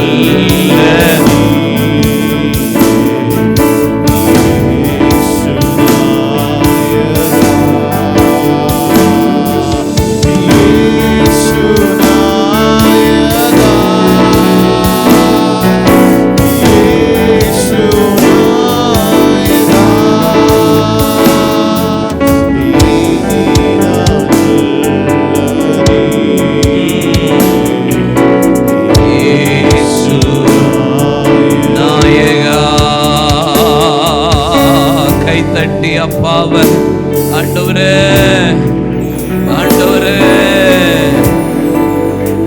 எங்களை ஒப்பு கொடுக்கிறோம்பா. இயேசுவின் நாமத்தில் பிதாவே. உட்காருங்க. 2 சாமுவேல் 4ஆம் அதிகாரம் 4ஆம் வசனத்தை பாருங்க. 2 சாமுவேல் chapter 4 verse 4. வேதம் சொல்லுகிறது, ஒன்று விழுந்தது, ஆதியிலிருந்து அன்பில் விழுந்துட்டோம், மனம் திரும்பி போகணும். 2வது ஆவியானவர் சொல்றாரு, தாதியின் கையிலிருந்து யார் விழுந்தானா? யோனத்தானுடைய மகனாகிய மேவிபோஸ் விழுந்தான். யுத்தம் வருதுன்னு கேள்விப்பட்ட உடனே சத்ருவுக்கு பயந்து அவனுடைய தாதி அவனை தூக்கி கொண்டு போய் ஓடும்போது அவன் கையிலிருந்து விழுந்தான் என்று போடப்பட்டிருக்கு. தாதின்னா என்ன அர்த்தம் தெரியுமா? ஊழியக்காரன் அர்த்தம். ஒரு நாள் வாலிப பிள்ளைங்க, நான் உங்களை பார்த்து தாழ்மையாக சொல்கிறேன்ப்பா, ஒரு நாள் ஊழியக்காரன் கையிலிருந்து நீங்கள் கீழே விழுந்துடவே கூடாது. உங்கள் பாஸ்டர் கையில் நீங்கள் அப்படியே அடங்கியே இருக்கணும். என்னுடைய பலத்த கரத்திற்குள் அடங்கியிரு, ஏற்ற காலத்தில் உயர்த்துவேன் எப்படி ஆண்டவர் சொல்கிறாரோ, இந்த சேம் வேர்டை நான் சொல்கிறேன். ஊழியக்காரங்க கைக்குள்ளேயும் அடங்கி இருந்தால் தான் கர்த்தர் உங்களை உயர்த்தி புரோஜனம் உள்ள பாத்திரமா கனி கொடுக்கிறவர்களா மாத்துவா. இல்ல, நீங்க தாவீதை நீங்க எடுத்து பாருங்களேன். தாவீதை சாமுவேலுக்கு முன்னாடியும் நின்னான், சவுலுக்கு முன்னாடியும் நின்னான், சகோதரர்களுக்கு முன்பாகவும் நின்னான், சத்துருவுக்கு முன்பாகவும் நின்றான். எல்லா இடத்திலையுமே ஆண்டவர் அவனை நிறுத்த பண்ணிட்டே இருப்பார். சாமுவேல் முன்னாடி அடங்கி இருந்தான், தீர்க்கதரிசி, தகப்பன், ஆசாரியன், நியாயாதிபதி, அவனுக்கு முன்னாடி நின்றுட்டு இருந்தான். சவுல் அதிகாரம் உள்ளவன், அவனுக்கு முன்னாடி அடங்கி இருந்தான். எல்லாருக்கும் சகோதரர்கள், அவர்களுக்கு முன்பாகவும் நின்னான். நீங்க தாவீதை கர்த்தர் ஏன் ஆசீர்வதிச்சார்னா, ஒரு நாள் டக்குன்னு கீழே விழவே மாட்டான் அவங்க கையில இருந்து. சவுல் அவனை துரத்துறான்னு தெரியும். சவுல் அவனை ஈட்டியை வச்சு உருவ குத்துறதுக்கு ஏறக்குறைய 23 முறை பிரயாசப்பட்டான்னு தெரியும். தொடர்ந்து நேரடியாக 3 முறையே குத்துறதுக்கு பிரயாசப்பட்டான்னு தெரியும். ஆள் அனுப்பி கொலை செய்ய போறான்னு தெரியும். ஆனா ஒரு முறை கூட துணிந்து அவன் கையிலிருந்து விழாதபடிக்கு கவனமா வஸ்திரத்தை வெட்டும் போது கூட படபடன்னு அடித்து கொண்டதுக்கு காரணம் என்ன தெரியுமா? ஒரு நாள் அவன் கையில் இருந்து சவுல் தாவீதை கீழே தூக்கி போட்டான். ஆனா தாவீது ரொம்ப ரெஸ்பான்சிபிலிட்டி பாருங்க, கீழே விழல. இந்த தாதி ஓடிக்கொண்டிருக்கும் போது யோனத்தானின் மகனாகிய மேபிபோசேத்து விழுந்து முடமாய் மாறிட்டான். நடக்க முடியாம போயிட்டாங்க. கடைசியில் சவுலுடைய சுதந்திரத்தை இழந்தான். தாவீது தான் உனக்கு திரும்பி கொடுத்து நித்தம் என்னுடைய பந்தியில் அசனம் பண்ணுவாய் அப்படின்னு வேதவசனம் சொல்லுகிறது. 2 சாமுவேல் 19ஆம் அதிகாரத்தில் தாவீது திரும்பி வரமாட்டான் என்று நினைக்கும் போது, திரும்பி வந்தபோது மேவிபோசேத்து சொன்ன ஒரு வார்த்தை என்ன தெரியுமா? ஐயோ, ராஜா திரும்பி வந்து இருக்கிறதற்கு இந்த சேபாவை எல்லாத்தையும் எடுத்துக்கொள்ளட்டும், ராஜா நீங்க எனக்கு போதும்னு சொல்லி கடைசியில் ராஜா போதுன்னு சொன்னவன் இந்த மேவிபோசேத்து. ஊழியக்காரன் கையில் இருந்து ஒரு நாள் விழுந்துடாதீங்கப்பா. இப்போ உங்கள் ஊழியக்காரங்க, உங்கள் பாஸ்டர்மார், உங்களை நடத்துகிறவங்க, உங்கள் எல்டர்ஸ், இப்போ யூத் லீடராக இருக்கலாம், இல்லை யூத் ஹெட்டாக இருக்கலாம், இல்லைன்னா உங்கள் பாஸ்டர் அம்மாவாக இருக்கலாம், உங்கள் பாஸ்டராக இருக்கலாம், இல்லைன்னா இதே போல் நல்ல தகப்பன்மார்கள், தலைவர்கள் உங்களுக்கு இருக்கலாம், மூத்த சகோதரர்கள் உங்களுக்கு இருக்கலாம். உங்களை நடத்துகிறாங்கன்னா அவங்க கையில் அடங்கியே இருங்க, அவங்க கையில் இருங்க, விழுந்துடாதீங்க. என்னை ஏன் திட்டுறாங்க, என்னையே சொல்கிறாங்க, என்னையே கடிந்து கொள்கிறாங்க, என்னை எல்லாருக்கும் முன்னாடி கேவலமாக அப்படி பேசிட்டாங்க சொல்லாதீங்க. நீங்க நல்ல வேலை அவங்க உங்களை திட்டுறாங்களா, நீங்க கையில இருக்கீங்கன்னு அர்த்தம். இன்னும் முடமாகலன்னு அர்த்தம். இன்னும் கையில இருந்து கர்த்தர் உங்களை பாதுகாத்து கொண்டிருக்கிறார்னு அர்த்தம். உங்களை சிச்சிக்கிறாங்களா, டேய் அதை செய்ய இதை செய்ய, உங்க வீட்டில் அம்மா அப்பா அதை பண்ணு இதை பண்ணு, ஊழியக்காரங்க அதை செய்ய இதை செய்யு, உங்க மூப்பர்கள், உங்க லீடர்ஸ், உங்க யூத் லீடர்ஸ் சொல்றாங்கன்னா நீங்க இன்னும் கையிலிருந்து கீழே விழலன்னு அர்த்தம். கையில தான் இருக்கீங்க. என்னைக்கு உங்க பாஸ்டர் உங்களை கண்டுக்காம விட்டுட்டு அப்படி வந்துட்டு போறான்னு உங்களை பார்க்காம உங்களை ஒன்றும் செய்ய விடாம இதை பண்ணு அதை பண்ணு, அதை செய்யாத இதை செய்யாதன்னு உங்களை பார்த்து சொல்லாம இருந்தார்னா நீங்க அவர் கையில இல்ல. உங்க பாதுகாப்பை நீங்க இழந்துட்டீங்க. நீங்க உங்களுக்கு நீங்களே கனி கொடுக்கிறவர்களாய் மாறிட்டீங்க. தேவனுக்கு பிரயோஜனம் உள்ளவர்களா மாற முடியாது.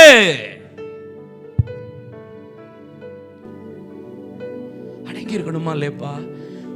எவ்வளவு நாள் உட்கார்ந்துட்டே இருக்கணும். எனக்கு என்ன ஆச்சரியம்னாப்பா, எலியா வந்து 17ஆம் அதிகாரம் 1 ராஜாக்கள்ல தான் வாராரு. ஆகாப்புக்கு முன்பாக நிற்கிற நான் என்னுடைய வார்த்தையினால ஏந்தி மலையாலும் பலியாங்களும் தேசத்தில் பெய்வதில்லைன்னு சொல்லும் போது 3 வருஷம் தேசத்தில் மழையும் இல்லை பனியும் இல்லை. அதுக்கப்புறம் கத்தர் கேரித்துக்கு போக சொல்றாரு. காகத்தை கொண்டு கத்தர் போஷிக்கிறார். சாரி பார்த்து விதவையின் வீட்டுக்கு போக சொல்றாரு. அங்கே அவனை கொண்டு போஷிக்கிறாரு. மரித்த பிள்ளை உயிரோடு எழும்புது. 18ஆம் அதிகாரத்தில் நீங்க வாசித்து பார்த்தீங்கன்னா 850 தீர்க்கதரிசிகளுக்கு முன்பாக கத்தர் வல்லமையா எடுத்து பயன்படுத்துகிறார். ஒத்த மனிதனை வானத்திலிருந்து அக்னியை வர வச்சு அப்படியே கத்தருடைய மகிமை இறங்குது. கத்தரே தெய்வம் என்று சொல்கிறார்கள். எல்லாரும் புறப்பட்டு 850 தீர்க்கதரிசியை கொலை பண்றான். 19ஆம் அதிகாரத்தில் இயேசுவல் எலியாவை கொலை பண்ணுவேன்னு சொன்னபோது சூரச்சுடிக்குள்ள இருந்தார். அப்பத்தின் தண்ணீரை எடுத்து உனக்கு என்ன வேலை, எழும்பி போ, உன்னை அபிஷேகம் பண்ண வேண்டியிருக்கு. உன் ஸ்தானத்தில் எலிசாவை, உன் ஸ்தான அடுத்தது எகு அபிஷேகம் பண்ண வேண்டியிருக்கு. போ, இவன் கைக்கு தப்புனவன் அவன் கைக்கு தப்புன அவனை கொலை பண்ணுவான், நீ போ, எழும்பி போ. நான் மொத்தம் ஒருவன் இருக்கான். இல்லப்பா, பாகாலுக்கு முழங்கால் படியில் முத்தம் செய்யாத 7000 தெரிஞ்சு விட்டுருக்கிறேன். ஆண்டவர் பேசிட்டே இருக்கிறார் எலியாட்ட. இல்லை, இவன் நேராக சால்வி எடுத்துட்டு போய் 12வது ஏறு ஊட்டி கொண்டு இருக்கிற எலிசாவின் மீது சால்வை போட்டான் இருக்குல்லடா. போட்ட உடனே எலிசா கிளம்பி வந்துட்டுப்பா, நீ பாருங்களேன், எலிசா கிளம்பி வந்துட்டு நான் வந்து எங்கள் அப்பா அம்மா முத்தம் செஞ்சுட்டு வந்துட்டா அப்படின்னு சொல்லிட்டு நேராக போய் ஏரை உடச்சி மாட்டை அடித்து சமைச்சி விருந்து வச்சுட்டு அப்பா அம்மாட்டெல்லாம் கொடுத்துட்டு பாய் பாய்ன்னு சொல்லிட்டு இல்லை செண்டா பாட்டியை கொடுத்துட்டு கடார்னு கிளம்பி வந்துட்டு பின்னாடி இருந்தான். உங்களுக்கு ஒன்று தெரியுமா? 2 ராஜாக்கள் 2ஆம் அதிகாரம் 1ஆம் வசனத்திலேருந்து 11, 14 வசனம் வரைக்கும் வாசிங்கன்னா கில்கால்லேருந்து பெத்தேல்லேருந்து எரிகோவிலேருந்து யோர்தான்லேருந்து பரலோகத்துக்கு எலிசா எடுத்துக்கொண்டு போகிறார்லப்பா, எலியா எடுத்துக்கொண்டு போகிறார்ல. அப்போ எலியாவின் மீது இருந்து விழுந்த சால்வை எலிசாவின் மீது விழுதில்ல. அப்போ எலியா கடைசியாக செஞ்சது யோர்தானை 2ஆக பிரிந்து கடைசி அற்புதம். ஆனால் எலிசா சால்வை பிடிச்சி அடித்து அற்புதம். எலியா ஊழியத்தின் முடிவில் செஞ்சது கடைசி அற்புதம். எலிசா முதல் ஊழியத்தில் செஞ்ச அற்புதம், அவன் செஞ்ச கடைசி அற்புதம். அப்போ நான் என்ன சொல்கிறேன் தெரியுமாப்பா? சால்வையை போட்டதிலிருந்து எலியாவின் மீது எலிசா அந்த சால்வையை பிடிச்ச நாள் வரைக்கும் நியர்லி 8 years, 8 வருஷம். 8 வருஷம் என்ன வேலை செஞ்சுருக்கான்னு நினைக்கிங்க? தண்ணியை ஊற்றி கையை கழுவிவிட. நீங்கள் எந்த சீன்லேயுமே எலிசாவை பார்க்க முடியாது இல்லைப்பா. நீங்கள் அந்த சாப்டரில் எங்கேயாவது எலிசாவை பாருங்கள், மறைஞ்சி தண்ணியை ஊற்றிட்டு. நான் தாழ்மையாக சொல்கிறேன்டா, இந்த வாலிப நாட்களில் ஊழியக்காரங்களுக்கு கீழே கையில் நீங்கள் அடங்கி மட்டும் இருந்துருங்கடா. நான் சொல்கிறேன், உங்கள் எந்த ஊழியக்காரன் கடைசியாக உங்கள் வாழ்க்கையில் அவங்கள கர்த்தர் பயன்படுத்தினதை விட உங்களை ஆரம்பிக்கும் போது கர்த்தர் பயன்படுத்துறது வேற லெவலில் இருக்கும். கை தட்டி கர்த்தரை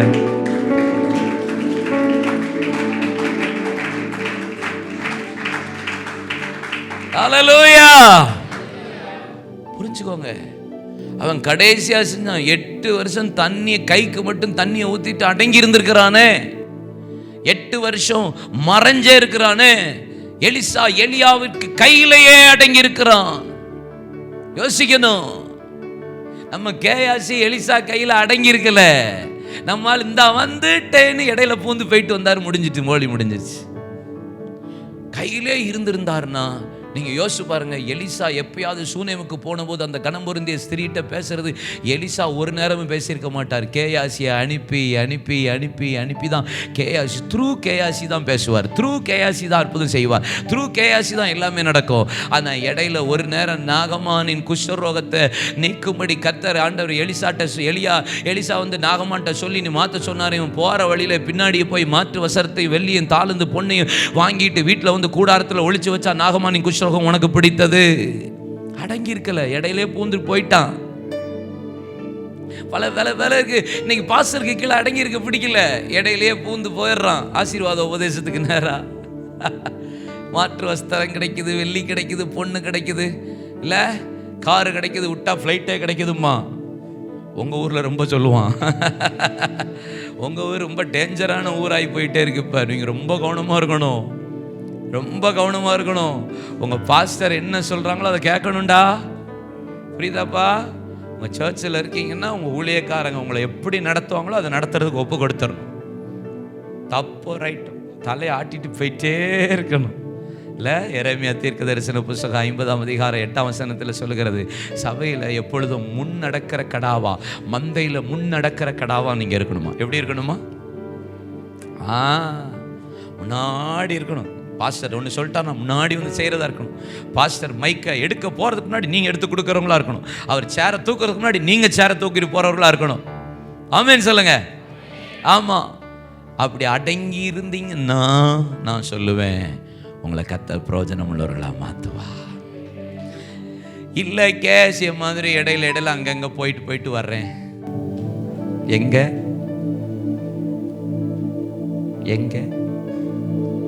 மாற்று வஸ்திரம் தாளந்து கொஞ்சம் எங்கள் வீட்டுக்கு விருந்தாளி வந்துட்டாங்கன்ட்டு கொஞ்சம் கூட போனேன், பாட்டு பாடினேன், வர்ஷிப் கான்செப்டுக்கு போனேன், கான்செப்டுக்கு போயிட்டு அப்படி வந்தேன். என்னதான் நடக்குன்னு பார்க்க போனேன். அவனை நீ பார்க்கவே வேண்டாம். இல்லையா சொல்லுங்க. நீ பார்க்க போனாலே உனக்கு வஸ்திரம் பிடிக்கும்.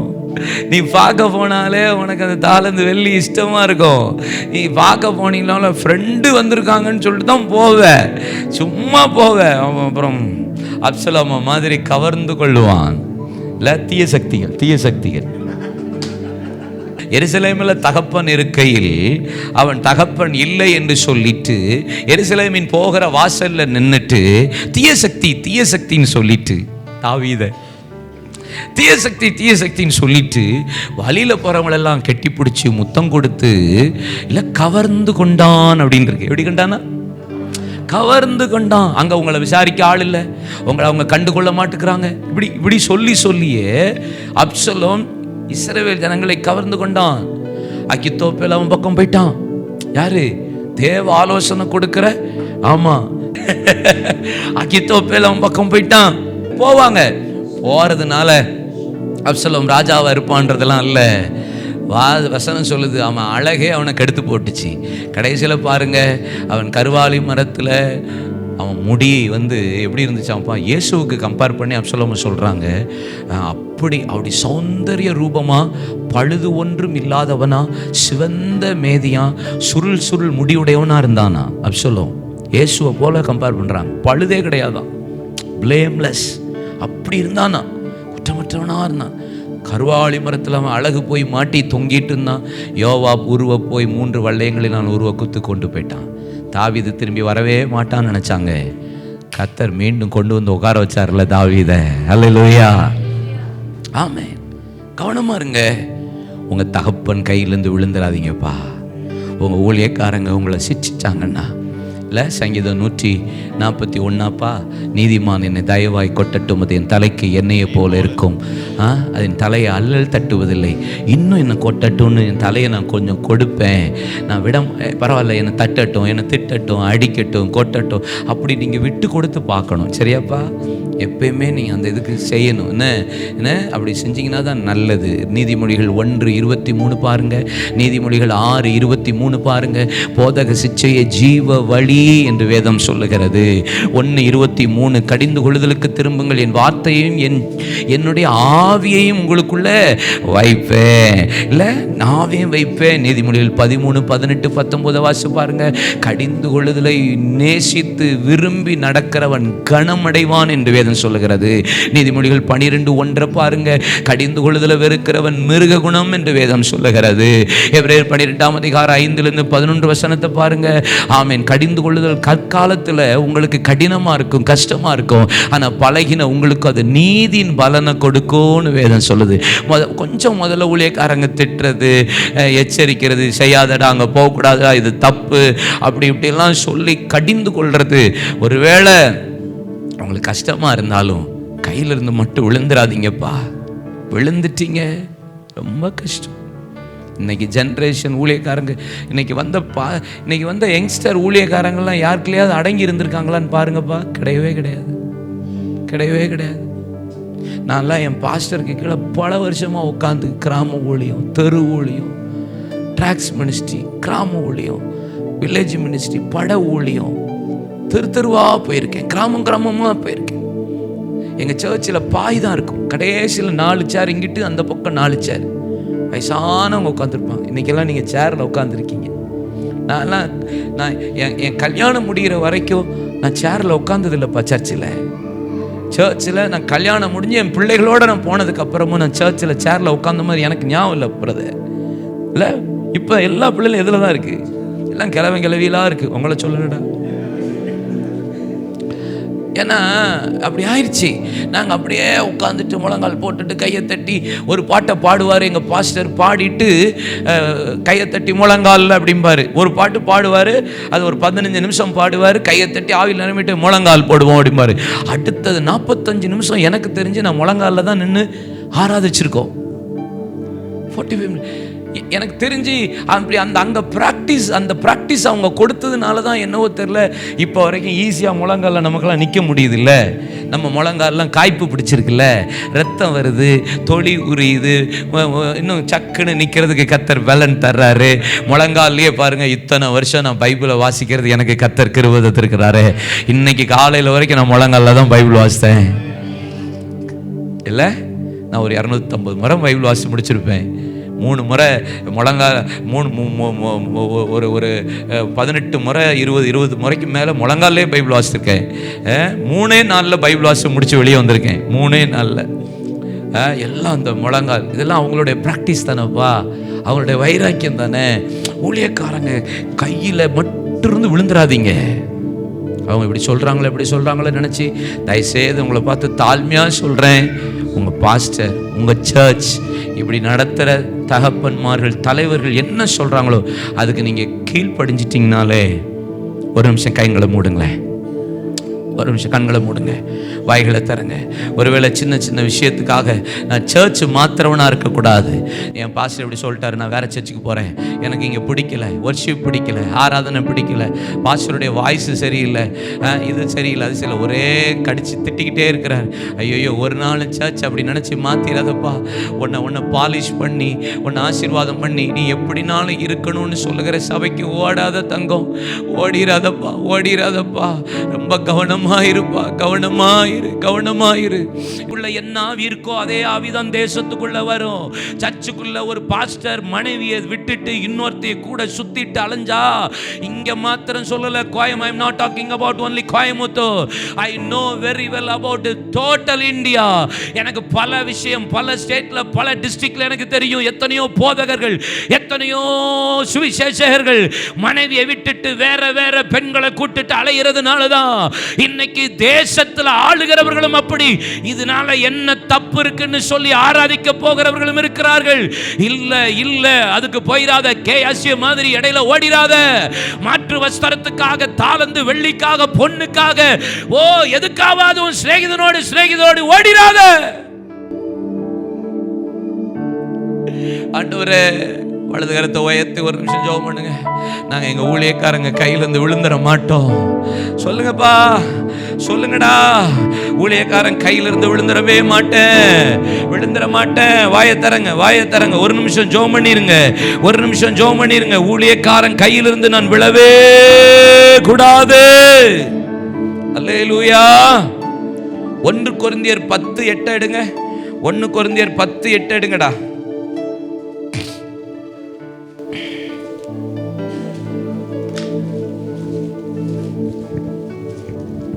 என்னப்பா போட்டிருக்கு? அவர்கள் சிலர் வேசித்தனம் பண்ணி ஒரே நாளில் 23,000 பேர் விழுந்தார்கள். நான் சொல்ற வேர்டுல எல்லாத்துலயும் என்ன வேர்டு இருக்கும்? விழுந்தார்கள் இருக்கும். விழுந்தார்கள். அதே போல நீங்களும் வேசித்தனம் பண்ணாதிருப்பீர்களாக. ஒன்று, எதுலேருந்து? ஆதியிலேருந்து, அன்பிலிருந்து விழுந்துடக்கூடாது. 2வது, ஊழியக்காரங்க கையிலிருந்து விழுந்துடக்கூடாது. தகப்பன்மார்கள் கையிலிருந்து விழுந்துடக்கூடாது. விட்டுட்டாங்கன்னா முடிஞ்சுப்பா, நம்ம பாதுகாப்பு போயிடும். இது வரைக்கும் நீங்கள் பாதுகாப்பாக நீங்கள் பாருங்க. நான் உங்களுக்கு ஏற்கனவே சாட்சி சொல்லியிருப்பேன்னு நினைக்கிறேன். இல்லை, காலேஜ் டைமில் நான் 9th ஸ்டாண்டர்ட்லேயே குடித்தவன். 9th ஸ்டாண்டர்டில் குடிக்க ஆரம்பித்தவன் நான். யோசிச்சு பாருங்கள் எந்த லெவலுக்கு மோசமாக இருந்திருப்பேன்னு யோசி. College first year, second year, last வரைக்கும் குடிச்சிருக்கேன். 6 நாள் குடிப்பேன். யோசிப்பாருப்பா நான் எந்த அளவுக்கு ஒஸ்ட்டாக போயிருப்பேன்னு யோசிக்கும். காலேஜ் போகும்போது கத்தியோடு தான் போயிருக்கேன். துன்மார்க்கம். ஆனால் நான் ஒன்று மட்டும் எனக்கு தெரிஞ்சது, எங்கள் அம்மா கையிலேருந்து நான் விழவே இல்லை. எங்கள் அம்மா என்ன சொன்னாலும் கேட்பேன். எங்கள் அம்மா சொல்லுவாங்க கொஞ்சமாக குடியும்பாங்க. சரிம்மான்ட்டு போயிடுவேன். குடிக்க போகும்போது சொல்லிட்டே போவேன். எங்கள் அம்மா கையிலேருந்து விழுந்ததே கிடையாதுப்பா. ஏம்மா குடிக்க போகிறேன், இல்லை கொஞ்சமாக குடுறா, கொஞ்சமாக தான் குடிப்பேன், போகிறேன் அப்படின்னு போயிடுவேன். எத்தனையோ முறை குடிக்கிறதுக்கு எனக்கு மீன் பிடிச்சி கொடுத்துருக்காங்க. நான் 3rd இயர் லாஸ்ட்டில் எங்கள் அம்மா கூட உட்காந்து ஒரு நாள் ரொம்ப ஸ்ட்ரெஸ்ஸாக இருந்துச்சு. என் அம்மா கூட உட்காந்து அழுது ஜெபிச்சுட்டே இருந்தேன். எனக்கு ஒரு மாதிரி இருக்குமா, வா ஜெபம் பண்ணும். எங்கள் அம்மா கூட ஜெபி. எங்கள் அம்மாவே இல்லை நிரம்பிச்சு. எங்கள் அம்மாட்ட கேட்டேன், எப்படிம்மா உங்களோட இவ்வளோ கஷ்டப்படுத்தியிருக்கேன், நீங்கள் என்ன ஒன்றுமே சொன்னது இல்லையே. ஒரு நாள் எங்கள் அம்மா அடித்ததே கிடையாது. திட்டுவாங்க, கவனமாக இருறா. எங்கள் அப்பாலாம் எங்கள் அம்மா ஜெபம் பண்ணுறதை பார்த்தா அட்டிலாம் இட்டி மாதிரி எங்கள் அம்மாவுக்கு விழும்பா. எங்கள் அப்பாவுக்கு அந்த நேரம் என்ன கையில் கிடைக்கோ எங்கள் அம்மாவை அடிப்பார். ஒரு நாள் கண்ணால் பார்த்து தோசை எங்கள் அம்மா சுட்டுட்டு, கல் சூடாக இருக்கு, தோசை எடுத்து அப்படி டேபிளில் வச்சுட்டு, ஒரு காரியத்தை நீ செய்கிற அப்படின்னு சொல்லிட்டு எங்கள் அம்மா இல்லைப்பா அப்படின்னு சொல்கிறதுக்குள்ள சூடோடு அந்த தோசை கல் இருக்குல்லடா, அப்போ எப்படி இருக்கும் கல் யோசிப்பார். இப்போயாவது என்னது நான்ஸ்டிக்லாம் இருக்குல்லப்பா, கைப்பிடியில் இருக்கும். அப்போ அந்த கல் எடுத்து எங்கள் அம்மா காது வாக்கில் கொடுத்தாருப்பார். பொலன்றது முழங்கால நின்று எங்கள் அம்மா ஜெபிக்கிறத எங்கள் அப்பா பாட்டாருன்னா யோசிக்கவே மாட்டார், குறுக்கிலே மிதிப்பார். அடி சப்போ வேற எதுக்கும் அடிக்க மாட்டார். அப்போ எங்கள் அம்மாட்ட கேட்டேன், எப்படிம்மா என்ன இப்படி? என் அம்மா ஒன்று சொன்னதா, நான் உனக்காக ஜெபிச்சுட்டே இருந்தேன்ப்பா. நீங்கள் அம்மா அப்பா கையிலிருந்து ஊழியக்காரன் கையிலிருந்து விழுந்துடாதீங்கடா. அவங்க உங்களுக்காக ஜெபிச்சுட்டே இருப்பாங்க.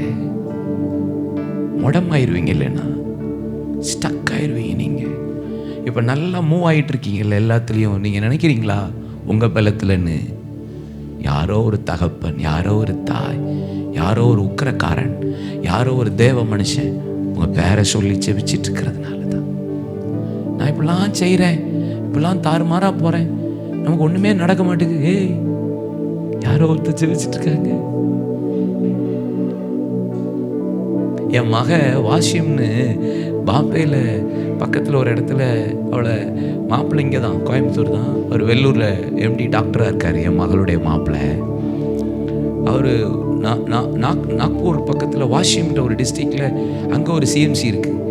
அங்கே சிஎம்சியில் அவருக்கு ஒரு 3 மாதம் அவரை டெவலப் பண்ண அனுப்பிவிட்டாங்க. அப்போ அங்கே என் மக போயிருந்தான்.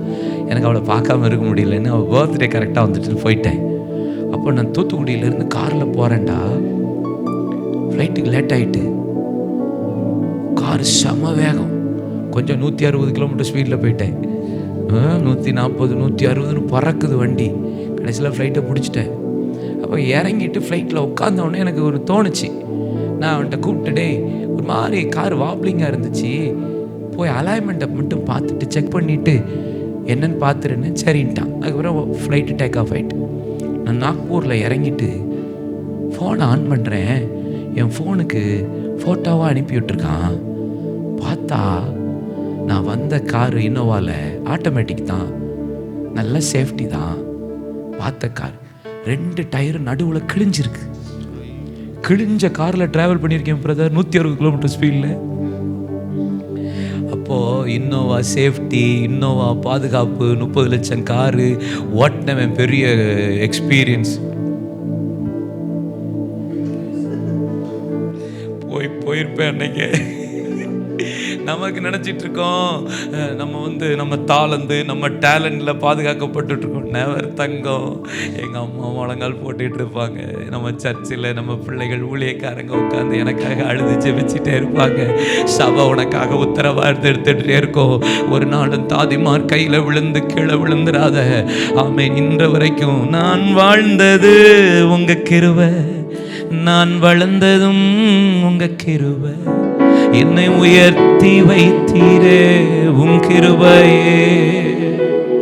உங்க கிருபை வேண்டுமே, உங்க கிருபை போதுமே, உங்க கிருபை இல்லாம நான் ஒண்ணுமே இல்லையே.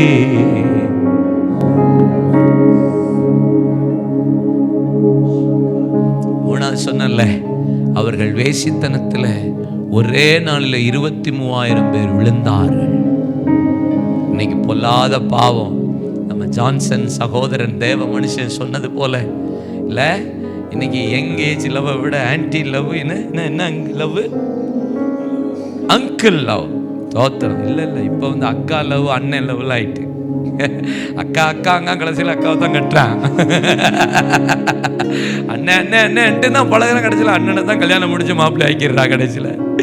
தோத்திரம். அண்ணே அக்கா நல்லா தெரியுது. அக்காவையும் அண்ணனையும் நல்லா பார்த்தாலே தெரியுது. விழுந்துடாதீங்கப்பா. இந்த வேசித்தனங்கிறது ஒரு ஆவி ஸ்பிரிட்டு, விபச்சாரங்கிறது ஒரு ஆவி ஸ்பிரிட்டு. நல்லா இருக்கும். பாருங்கள், இன்றைக்கி நார்த் இந்தியாவில் யூபியில் நினைக்கிறேன், யூபியில் தானா இல்லை ஹரியானாவா யூபிலையோ, மருமக மாமியாரை லவ் பண்ணிட்டான்.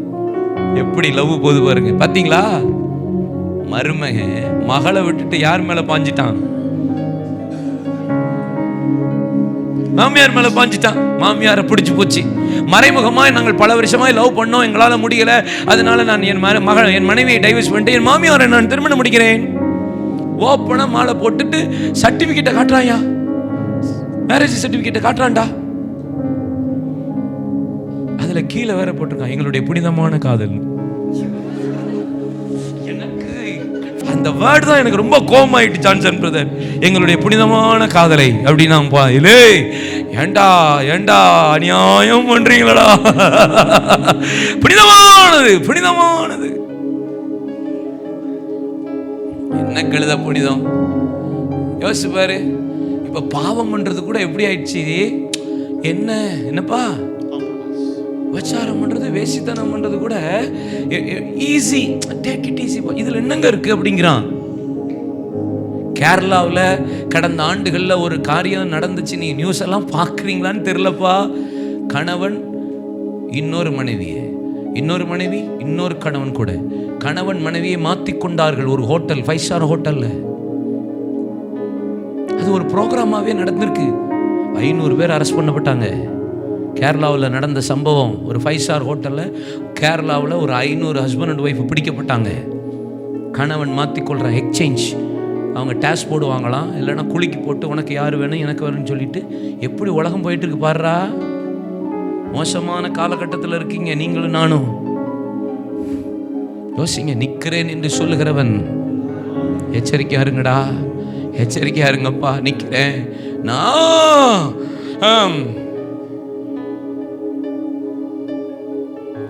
நான் பெரிய தெரியும்டா. இல்லை, இந்த சவுடால் பேசுகிறால்தான் பொத்துன்னு விழுந்துடும். ஆமாம், கவனமாக இருக்கணும்ப்பா. ஆண்டவரே கிருபையா. நான் சொல்கிறேன், இந்த கரை சொல்லுங்க, கரை திரை பிழை அப்படிதானே இருக்கு. கரை திரை பிழை அப்படிப்பட்ட பரிசுத்தமாய் தேவ சன்னதியில் காணப்படும்படி கர்த்தர் வரும்போது 1 தெசலோனிக்கேயர் 5:23 இருக்கடா. கரை திரை பிழை அப்படிதான் இப்படி சொல்றார் பவுல். ஆக்சுவலி எப்படி தெரியுமா சொல்லியிருக்கணும்? கரை திரை பிழைன்னு இருக்குல்ல, பிறை பிழை திரை கரை. முதல்ல வர்றது என்னதுதான் வரும் தெரியுமா? பிழை தான் வரும். பிழை தான் கரையாக்கும், கரை தான் என்ன ஆக்கும்? எப்பயுமே சின்னதாக தான் முதல்ல ஆரம்பிக்கும். அதுலேயே நீங்கள் கரெக்ட் பண்ணிக்கிட்டீங்கன்னா தப்பு இல்லை, அது வரும். வந்தால் தான் மனுஷன் வரும். கரை திற பிழை, பிழையில முதல்ல வரும். அதுதான் சொல்லப்பட்டிருக்கு, இச்சையானது கர்ப்பம் தரித்து பாவத்தை பிறப்பிக்கும், பாவம் பூர்ணமாகும் போது மரணத்தை பிறப்பிச்சிருது. ஒரு சின்னது தான் ஆரம்பிக்கும். இப்போ தாவீது எருசலேமில் யுத்தத்துக்கு போகும் காலம் வந்தபோது யுத்தத்துக்கு போகாமல் எருசலேமில் உப்பரிக்கையில் உலாத்தி கொண்டு சாணம் பண்ணுகிற ஸ்திரியை கண்டு பாவத்தில் விழுந்து விபச்சாரம் பண்ணி அங்கே அவனுக்கு கணவனை கொலை செஞ்சு மரண சாசனத்தை அவன் கையில் கொடுத்து அவனை கொலை செய்யப்படி எக்ஸ்ட்ரீமாக போது பாருங்க. இவன் பண்ண தப்பு என்னதுமா? யுத்தத்துக்கு போகாமல் இருந்தது இப்போ தப்பு. 2வது தப்பு என்ன தெரியுமா? உப்பரிக்கையில் உலாத்தினது 2வது தப்பு. 3வது என்ன தப்பு தெரியுமா? ஸ்நானம் பண்ணுகிற ஸ்திரியை பார்த்தது தப்பு. 4வது என்ன தப்பு தெரியுமா? பார்த்த ஸ்திரியை இச்சையோட பார்த்தது தப்பு. 5வது தப்பு என்ன தெரியுமா? அவளை ரசித்தது தப்பு. 6வது தப்பு என்ன தெரியுமா? அவளை தூக்கிட்டு வான்னு சொன்னது. 7வது தப்பு அவளோட வேசித்தனம் பண்ணினான். 8வது செஞ்சது காரியம் என்ன தெரியுமா? அதை மறைக்கிறதற்கு அவனை கொண்டு வர சொன்னான். 9வது என்ன செஞ்ச தெரியுமா? அவனுக்கு உச்சிதங்களை அனுப்பி அவனுக்கு மதுபானத்தை குடிக்க வச்சு அவன் மனைவியோட சயனிக்கும்படி அவனோட பாவம் செய்யும்படி இவன் பாவத்தை மறைக்கிறதுக்கு அடுத்து செய்ய பண்ணினான். அடுத்த தப்பு என்ன தெரியுமா? மீண்டும் மரண சாசனத்தை கையில் கொடுத்து யோவாபுக்கு அனுப்பி அவனை யுத்தத்தில் முன்னணியில் அனுப்பி அவனை கொலை செய்யுங்கன்னு சொன்னது. ஸோ இன்க்ரீஸ் ஆகுது, தெரியுதாடா? விளங்குதா? நீ ஆரம்பத்தில் ஒரு மிஸ்டேக் வருதுச்சுன்னா அதில் கரெக்ட் பண்ணிரு, நீ ஜெயிச்சிருவேன். எப்பா உன் பேரை கெடுக்கலாம்ப்பா, ஆனால் உன் பரிசுத்தத்தை கெடுத்துடக்கூடாது. உன் பேரை போத்திபார் மனைவி யோசேப்பின் பேரை கெடுத்தா, ஆனா அவனுக்கு தெரியும் நீ என் பேரை தானே கெடுக்க, என் பரிசுத்தத்தை நீ நினைச்சாலும் தொட்டு பார்க்க முடியாது. இதுக்கெல்லாம் நல்லா தட்டுவீங்கன்னு நினைச்சேன்ப்பா. ஹல்லேலூயா. என் பேரை கெடுக்கலாம், என் பரிசுத்தத்தை 1 இன்ச் கூட தொட முடியாது. ஹல்லேலூயா. விழுந்துராதீங்கப்பா, செல்போன்ல விழுந்துராதீங்கடா. ரொம்ப வெரி டேஞ்சர். நான் ஒரு 3 வருஷத்துக்கு முன்னாடி, 3.5 வருஷம் முன்னாடி இருக்கும்னு நினைக்கிறேன், நான் ஓப்பனாக ஒரு பாஸ்டர்ஸ் மீட்டிங்கில் நான் பாஸ்டர்கிட்ட சொன்னேன், பாஸ்டர் ஒன்று ஓப்பனாக பேசலாமா அப்படின்னு கேட்டேன். உங்கள்கிட்டையும் நான் அதை சொல்ல விரும்புகிறேன். ஒரு நாள் ஜஸ்ட்டு ஒரே ஒரு நாள் எனக்கு ஃப்ரீயாக இருந்துச்சு மீட்டிங். அப்போ தான் யோசித்தேன், நம்மளை ஏன் ஆண்டவர் பிஸியாக வச்சுருக்காருன்னு, ஏன் நம்மளை வந்து 24/7 டைட்டாக வச்சுருக்காருன்னு. ஒரு நாள் ஃப்ரீயாக இருந்தேன், நல்லா தூங்கினேன்ப்பா, எக்ஸ்ட்ரீமாக தூங்கினேன். ஏன்னா எனக்கு அவ்வளோ டயர்டு, ட்ராவலே டைமு டூ மச்சாக இருக்கும். எக்ஸ்ட்ரீம் லெவலில் தூங்கிட்டு நல்லா சாப்பிட்டுட்டு செல்ஃபோனை எடுத்துட்டு உக்காந்தேன்டா. திடீர்னு பார்க்குறேன் நைட்டு 7 மணி. நான் உட்கார்ந்தது எத்தனை மணி தெரியுமா? மதியம் 3 மணி. மதியம் 3 மணிடா. டக்குன்னு பார்க்குறேன், என்னடா செஞ்ச இன்னைக்கு. என் வீட்டுக்காரி என்ன டிஸ்டர்ப் பண்ணலை. ஏன் தெரியுமா? ரொம்ப நாள் கழிச்சு இவங்க வீட்டில் இருக்காங்க, கொஞ்சம் ரிலாக்ஸாக இருக்கட்டும் விட்டுட்டா. ஆனால் நான் 4 மணி நேரம் எண்ணத்தில் பார்த்தேன், கொஞ்சம் கொஞ்சமாக போகுது. அப்புறம் தான் எனக்கு ரியலைஸ் பண்ண தோணுது, நம்ம சில நேரம் பிஸியாக இருக்கிறது நல்லதுப்பா. கர்த்தருக்கு அடுத்த காரியத்தில் நம்ம டைட்டாக இருந்தால் தான் சில நேரம் சில தவறுகள், சில பாவங்கள் நமக்குள்ளே வராது. சின்னதாக ஆரம்பிக்கும், நீங்கள் அதை அப்பப்போ கரெக்ட் பண்ணிடுங்க. அதுக்காக பார்த்துட்டு ஹிஸ்ட்ரியை டெலீட் பண்ணுறது இல்லை.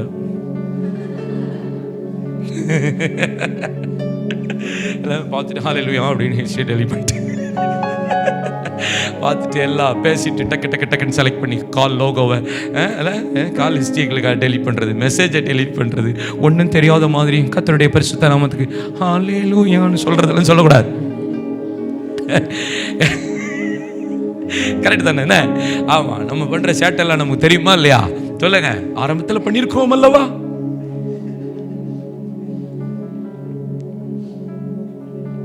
எந்தன் உள்ளம் தங்கும் இயேசு நாயகா, உந்தன் வீடாய்க்கொள்ளும் இயேசு. உங்க கண்ணில் அபிஷேகம் வரட்டும், உங்க சிந்தனையில் அபிஷேகம் வரட்டும். இப்போ நீங்கள் காலையில் எழும்பி அந்த நிரப்பப்பட்ட அனுபவத்தில் இருந்து நீங்கள் வெளியே போனீங்கன்னா மட்டும்தான் ஜெயிக்க முடியும். சரியாப்பா? சரி, நான் 2-3 வார்த்தையை மட்டும் வேகமாக சொல்லி நான் முடிக்கிறேன். என்ன, எனக்கு ஈவினிங் வேறு மீட்டிங் இருக்குல்லடா. இன்னொன்று பாருங்கள், எபிரேயர் 4:11 வாசிங்க. 1 நாளாகவும் 10:4 பாருங்கள். ஆகையால் அந்த திருஷாந்தத்தின்படி ஒருவனாகிலும் கீழ்ப்படியாமையினாலே விழுந்து போகாதபடிக்கு நாம் அந்த இளைப்பாறுதல் பிரவேசிக்க ஜாக்கிரதையாய் இருக்க கடவோம். ஆமென். அப்படின்னா என்ன? டிஸ்ஒபீடியன்ஸ், கீழ்ப்படியாமையினாலே நீங்கள் விழுந்து போகாதபடிக்கு. ஒரு மனம் திரும்ப வேண்டியிருக்கிற ஒரு விஷயத்தில் ஒபீடியன்ஸுங்கிறது தேவன் எதிர்பார்க்குற எக்ஸ்ட்ரீம் லெவல். நம்மகிட்ட கீழ்ப்படிதலை ரொம்ப எதிர்பார்ப்பார் அப்பா. நீங்கள் ஆபிரகாமை கீழ்ப்படியலைன்னு சொன்னால் யாராவது ஒத்துக்குவாங்களா? ஆதியாகமம் 12ஆம் அதிகாரத்தில் ஆண்டவர் ஆபிரகாமை பார்த்து சொல்றார், உன் தேசம் எனும் தகப்பன் வீட்டை விட்டு நான் காண்பிக்கிற தேசத்துக்கு போ. உடனே கிளம்பிட்டாங்கடா. 13ஆம் அதிகாரம், ஆபிரகாம் லோத்துவை விட்டு பிரிந்த உடனே கர்த்தர் ஆபிரகாமை கண்களை ஏறெடுக்க சொல்லி வடக்கே தெற்கே மேற்கே கிழக்கே நோக்கி பார், நீ பார்க்கிற பூமி முழுவதும் உனக்கு உன் சந்ததிக்கும் கொடுப்பேன். இந்த கிளம்பிட்டேன். 14ஆம் அதிகாரத்தில் பார்த்தா சோதோம் கொமோரா மற்ற 5 ராஜாக்கள் 9 ராஜாக்கள் யுத்தம் பண்ணி ஆபிரகாம் அங்கே போய் ஒரு 318 பேருக்கு ஆயுதம் தெரிப்பித்து அவர்களை தான் மட்டும் துரத்தி ஓவா மட்டும் திருப்பி கொண்டு வந்து எல்லாவற்றையும் ஜெயம் பெற்ற பிறகு சோதோம் கொமோரா ராஜா எடுத்து சொல்கிறான், ஆபிரகாமே உன்னதமான ஊழியக்காரன தேவனுடைய மனுஷனே, எப்பா நீ எங்களெல்லாம் விடுதலையாக்கி எங்களுக்கு சிறையிருப்ப மாற்றிட்டீர், உனக்கு என்னையா வேணும், எல்லாத்தையும் எடுத்துக்கொள்ளும், ஜனங்களின் இடத்துல விட்டுவிடும் என்று சொன்னபோது ஆபிரகாம் சொல்லுகிறான், ஆபிரகாமே ஐஸ்வரனாக்கு நின்று நீர் சொல்லாதபடிக்கு ஒரு சட்டையாகலும் பாதரட்சியின் வாராகிலும் உமக்கு கொண்டான யாதொன்றாகிலும் எடுத்துக்கொள்ள என்று உன்னதமான தேவனுக்கு நேராக கனிகளை உயர்த்து கீழ்ப்படுகிறேன். இப்பொழுது அறிந்திருக்கிறேன் நீ எனக்கு கீழ்ப்படுகிறேன்னு நான் அறிஞ்சிருக்கிறேன். இப்போ தெரியுதுப்பா நீ கரெக்டான ஆளுன்னு. ஏன் ஆண்டவர் அப்பெல்லாம் தெரியல? அப்பயும் தெரியும். இப்போ எப்போ தெரியும் தெரியுமா? அதற்குள்ள விடுறது உனக்கு ஈஸி. நீ நேசிக்கிறத, நீ விரும்புறத, நீ ஆசைப்படுறத. அதனால தான் 22:1-2 பாருங்க, உன் புத்திரன், உன் ஏகசுதன், உன் நேசகுமாரன். குத்தி காமிக்கிறார், தெரியுதா? உன் புத்திரன், உன் ஏகசுதன், உன் நேசகுமாரன். ஆனா 22:12-11 வாசி பாருங்க, உன் புத்திரனும் ஏகசுதன் மட்டும்தான் சொல்லுவாரே தவிர நேசகுமாரன் இருக்காது. ஏன்னா இப்ப தெரியுதுப்பா, நீ உண்மையா எனக்கு பயந்து கீழ்ப்படிந்து நடக்கிறவன் என்று நான் இப்பொழுது அறிந்திருக்கிறேன். ஏன்னா எக்ஸ்ட்ரீம் லெவல்ல கூட உன்னால விட முடியும், எக்ஸ்ட்ரீம் லெவல்ல கூட உன்னால விட்டு எனக்காக இழக்க முடியும், கீழ்ப்படிய முடியும்னா நான் சொல்றேன், நீ உண்மையா எனக்கு பயந்து நடந்து கீழ்ப்படுகிறவன் என்று அறிந்திருக்கிறேன். ஆண்டவர் உங்களை எதில் டெஸ்ட் பண்ணி பார்ப்பார் தெரியுமாடா? கீழ்ப்படிதலை. உங்களுக்கு எதை விட முடியல அதில் தான் தூக்கி கேட்டை போட்டு பார்ப்பார். பயங்கரமாக இருக்கும், இன்னும் பயங்கரமாலாம் இருக்கும் பாருங்க. அலையிலையா சொல்லுங்க. நம்மளை ரொம்ப நேசிக்கிற விஷயத்தில் தான் நம்மளை செக் பண்ணியே வச்சு கேட்டை போட்டு பார்ப்பார். ரொம்ப டேஞ்சராக இருக்கும். தோத்துறோம். நம்ம தப்பே பண்ணியிருக்க மாட்டோம், ஆனால் நமக்கு கேட்டை போட்டு மன்னிப்பு கிளம்பார். நம்ம ஈகோவை உடைக்கிறதுக்கு நமக்கு கேட்ட போட்டு மன்னிப்பு கேளும்பார். நம்மளும் போய் கையை கட்டிட்டு கண் மன்னிப்புன்னு. இன்னைக்கு காலையில் என் ஆண்டவர் அப்படி பேசினார். அதனால தான் சொல்கிறேன், ஒரு விஷயத்தில், ஒரு காரியத்தில், ஒரு ஃபேமிலியில் நான் ஒன்றுமே செய்யலை, ஆனால் இன்னைக்கு ஆவியான என்கிட்ட பேசுகிறாரு, நீ போய் கேளு. ஊருக்கு போனோன்னா அதான் செய்ய போகிறேன். நம்ம ஈகோவை தொட்டு பார்க்குறதுல ஆண்டவரை மாதிரி இது ஸ்பெஷலிஸ்ட் யாருமே கிடையாது. தொட்டு டெஸ்ட் பண்ணில உடச்சி சுக்குநூறாக்கி விட்டுருவாரு. ஒன்றும் இல்லாமல் ஆக்கிடுவார். தங்கம் நான்லாம் இதெல்லாம் ஒன்றும் இல்லைடா போடா அப்படின்னு ஒட்டச்சி சுக்குநூறு ஆக்கி ஓச்சி விட்டுட்டு அப்புறமேட்டு தூக்குவார் பாருங்க. சக்கு சக்கு சக்கு சக்கு சக்கு சக்குண்டு. அல்ல இல்லையா சொல்லுங்க. ஆமென். எனக்கு ரொம்ப பேசணும்னு ஆசையாக இருக்கு, டைம் தான் இல்லை. எனக்கு என்னன்னு தெரியலடா, இன்னைக்கு உங்க கூட ரொம்ப பேசணும் போல ஆவி ஏவுது, நேரம் இல்லை. தோத்துறான் ரொம்ப டயர்டாக இருக்கும்போது தான் ரொம்ப பேசுவார் போல இருக்குன்னு. நமக்கு முடியலை, ஏய் நான் இருக்கேன் அப்படிம்பாரு. நான் பார்த்துருக்கேன், ரொம்ப சோர்வு, ரொம்ப டயர்டு, ரொம்ப பலவீனமாக இருப்பேன், என்னை விட்டுருங்க நீமா விட முடியாது அப்படிம்பாரு. அப்போ லாஸ்ட் மந்த் எனக்கு சிக்கன் பாக்ஸ் போட்டு ரொம்ப ஹெவியாக அட்டாக் ஆகிட்டு. சரியா? அப்போது 5 நாள் தான் உள்ளே இருந்தேன். 6வது நாள் கோயம்புத்தூரில் தான் மதுக்கரையில் பிரசங்கம் பண்ண வந்தேன். 3 நாள் உட்காருவேன் பேசுவேன். அவ்வளோ பேசியிருக்கேன். நான் பாஸ்டர்கிட்ட சொல்லி வந்தேன், 1 மணி நேரத்துக்கு மேலே பேச மாட்டேன் சார். சரி பாஸ்டர் சொன்னார். 2.5 மணி நேரம் பேசினேன். அப்போ நம்ம அப்பா உள்ளதை அம்மாக்கும்படி இல்லாதவைகளை தெரிந்து கொள்கிறார், ஞானி விளக்கப்படுத்தும்படி பைத்தியமானவர்களை தெரிந்து கொள்கிறார், பலவான வைக்கப்படுத்தும்படி பலவீனர்களை, உலகத்தில் இழிவானவைகளை அற்பமானவைகளை தெரிந்து கொள்ள. நம்ம முடியலைன்னு சொல்லும்போது தான் நான் இருக்கேன்னு கர்த்தர் நம்மளை பலப்படுத்துறாரு. இல்லைப்பா, இல்லையாப்பா? எந்த எக்ஸ்ட்ரீமில் லெவல்னாலும் எதை வேணாலும் இழக்கிறதுக்கு நீங்கள் மட்டும் ஆயத்தமாக இருந்தீங்கன்னாப்பா, உங்களை பார்த்து நான் தாழ்மையாக சொல்கிறேன், கண்டிப்பாக சொல்கிறேன், உங்களை கர்த்தர் பிரயோஜனம் உள்ளவர்களாக மாற்றுவார், கனி கொடுக்கிறவர்களாக மாற்றுவார். எஸ், எதை வேணாலும். இன்னைக்கு நம்ம இந்தியாவில் மொத்தம் 9 ஸ்டேட்டில் ஊழியம் நடக்குதுப்பா நமக்கு. சரியா? தமிழ்நாடு, கேரளா, ராஜஸ்தான், சத்தீஸ்கர், ஒரிசா, பீகார், யூபி, ஹரியானா, இமாச்சல். ராஜஸ்தானில் ஒரு சின்ன ஸ்கூல் நடத்திட்டு இருக்கிறோம், 8th ஸ்டாண்டர்ட் வரைக்கும். நம்ம பார்க்குற மிஷன் ஃபீல்டு நாகூரில் 300 கிலோமீட்டருக்கு சர்ச்சே கிடையாதுப்பா. 300 கிலோமீட்டருக்கு no church, no pastor, no believer, no Bible. 300 kilometres போய் பார்த்துட்டு வேதனைப்பட்டு ஸ்கூல் செயல்பட ஆரம்பித்தோம். நீங்கள் கர்த்தர் ஆட்களை தொடுறாரு. நான் யோசிச்சு பார்த்தேன், எனக்கு இப்போ இங்கே தமிழ்நாட்டில் பிரசங்கம் பண்ணுறது கொஞ்சம் கொஞ்சமாக பிடிக்காமல் போகுது. கொஞ்ச நாளில் அடுத்த வருஷம்லாம் கொஞ்சம் டேட்டு கொடுக்கல. தமிழ்நாட்டில் வாலண்டியராக ஹோல்ட் பண்ணி வச்சுருக்கேன். எனக்கு அங்கே இங்கே இருந்தேன்னா எனக்கு நல்லா தான் இருக்கும். ஆனால் ஆண்டவர் அங்கே நம்மளை எதிர்பார்க்குறார். அங்கே ஒரு பெரிய தேவை இருக்குது. சில நேரம் சில விருப்பத்தை நம்ம எக்ஸ்பெக்டேஷன் எல்லாம் விட்டுட்டு அவருடைய சத்தத்துக்கு கீழ்ப்படியும் போது தான் கர்த்தர் நம்மளை பயன்படுத்த முடியும். நீங்களும் வரலாம், நார்த் இந்தியாவுக்கு வரலாம், டீச்சராக வரலாம், காலேஜ் படிச்சிருந்தாலே போதும், நர்ஸாக இருந்தாலும் வரலாம், என்ன ஒர்க்குக்குனாலும் வரலாம். நம்ம சர்ச்சில் ஒரு தகப்பன் தாய் 60+ ரிட்டையர்ட் ஆகிட்டோமே 2 பேருமே அப்படின்னு, நோ ப்ராப்ளம். ஊழியத்துக்கு ஏது ரிட்டையர்மெண்ட்? அவங்கள தான் அடுத்த வாரம் கிளம்பி போகிறாங்க. அங்கே இருக்கிற ஒரு மிஷினரியை போய் ஜெபம் பண்ணி நீங்கள் உங்கள் கண்ணீரை அந்த இடத்துல விட்டுருந்தாலே போதும், அதுக்கு கூட நீங்கள் வரலாம். என்ன வேலை தெரிஞ்சாலும் கூட வாங்க, நான் உங்களை கூட்டு போகிறேன். அவ்வளோ தேவை இருக்குது. நீங்கள் உங்கள் விருப்பம், நீங்கள் ஆசைப்படுறது, நீங்கள் எதிர்பார்க்குறத நீங்கள் விட்டுட்டு கீழ்ப்படிந்து தேவ சத்தத்துக்கு ஓடுங்க. அவருக்கு பிரயோஜனம் உள்ளவர்களாக கர்த்தர் உங்களை மாற்றுவார். ஒரு 4 வசனம் மட்டும் சொல்லிட்டு நான் ஜெபிக்க போகிறேன்னு எக்ஸ்பிளைன் பண்ண நேரம் இல்லைப்பா, சரியா? Only 4 words. என்னடா குறிச்சிக்கிறீங்களாடா? கர்த்தாவே உமக்கு நன்றி, இயேசுவே உமக்கு ஸ்தோத்திரம். 4 வார்த்தை. என்னடா?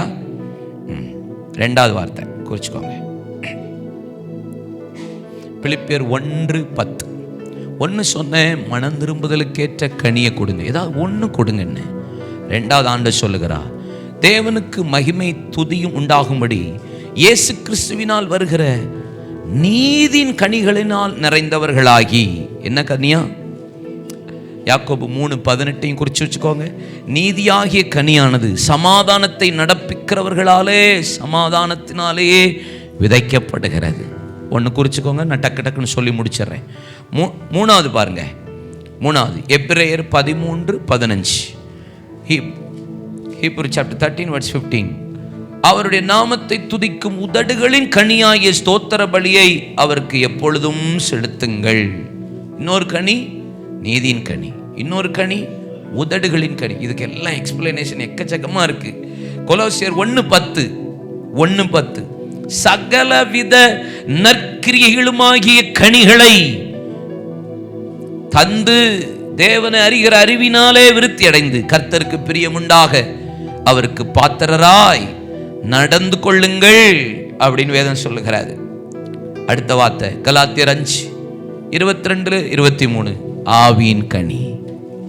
அப்போ 1 மனம் திரும்புதலுக்கு ஏற்ற கனி, 2வது நீதியின் கனி, 3வது உதடுகளின் கனி, 4 நற்கிரிகளாகிய கனி, 5 ஆவியின் கனி. இன்னொரு வசனத்தை குறிங்கப்பா. தீத்து 3:14 சொல்கிறது, நம்முடையவர்களும் கனியற்றவர்களாயிராதபடி குறைவுகளை நீக்குகிறதற்கு ஏதுவாக நற்கிரியைகளை செய்யுங்க. கனி இல்லாம போகாம இருக்கிறதுக்கு உங்களை கர்த்தருக்காக செயல்படாம விடாம பண்ணிரும். நீங்க செயல்பட்டுக்கிட்டே இருந்தீங்க தான் கர்த்தருக்காக கனி கொடுக்க முடியும். ஏன் நம்மளால கனி கொடுக்க முடியல? ஒரு 5 வார்த்தை சொல்றேன், ஜெபம் பண்ணி முடிக்கலாம்.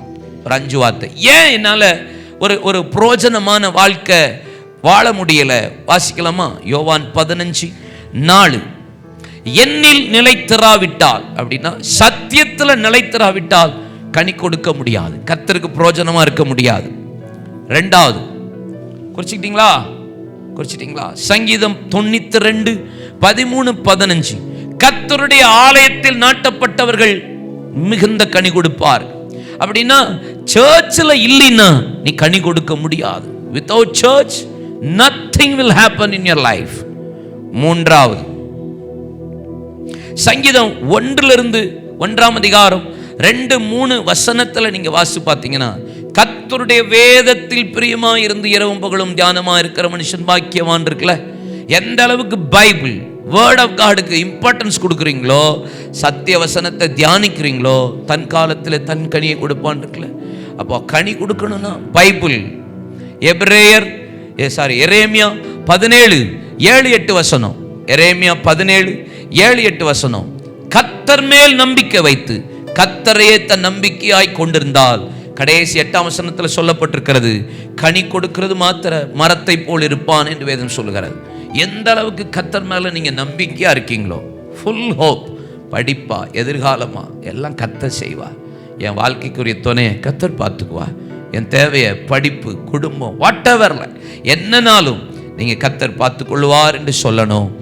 ஆமேன். இதுதான் நம்ம வாழ்க்கையில் கனியற்ற யூதா 1:11-12 யூதா 1:11-12 காயினுடைய வழியில் நடந்து பேழையாமின் கூலிக்காக செய்த வஞ்சகத்தில் விரைந்தோடி கோரா எதிர்த்து பேசின பாவத்துக்குள்ளாகினதுனால, நீங்க 12 பின்பகுதியை பாருங்க. கனியற்று 2 தரம் செத்து வேறற்று போன மரங்களும் கனியற்று போயிருக்கு. காயினுடைய வழி, பேழையாமுடைய வழி, கோராவின் வழி. காயினுடைய வழி என்ன?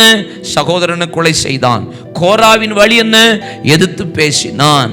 பேழையாமினுடைய வழி என்ன? தவறான உபதேசம் பண்ணி வேசித்தனத்துக்கு நேராக ஜனங்களை திருப்பினான் என்று போனப்பட்டிருக்கிறது. ஆதலால் நீங்கள் கனியற்றவர்களாக இருக்க ஒட்டாதபடிக்கு தேவ சமூகத்தில் நீங்கள் ஜெபிங்க.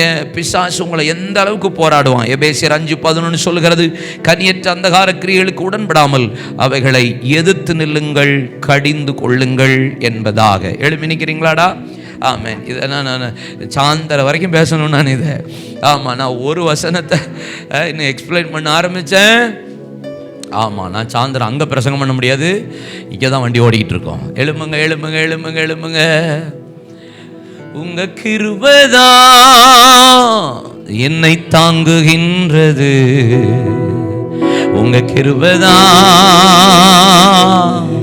என்னை நடத்துகின்றது.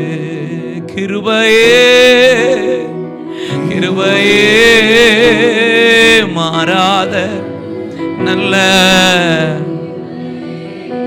கிருபையே கிருபையே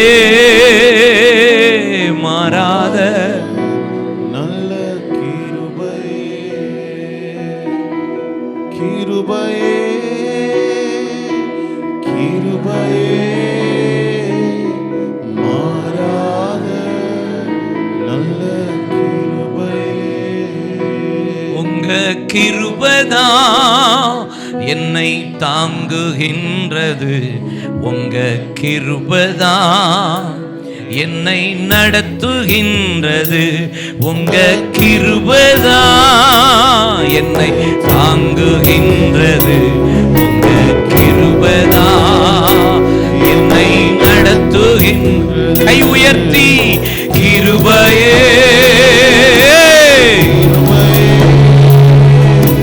மாறாத நல்ல கிருபையே கிருபையே.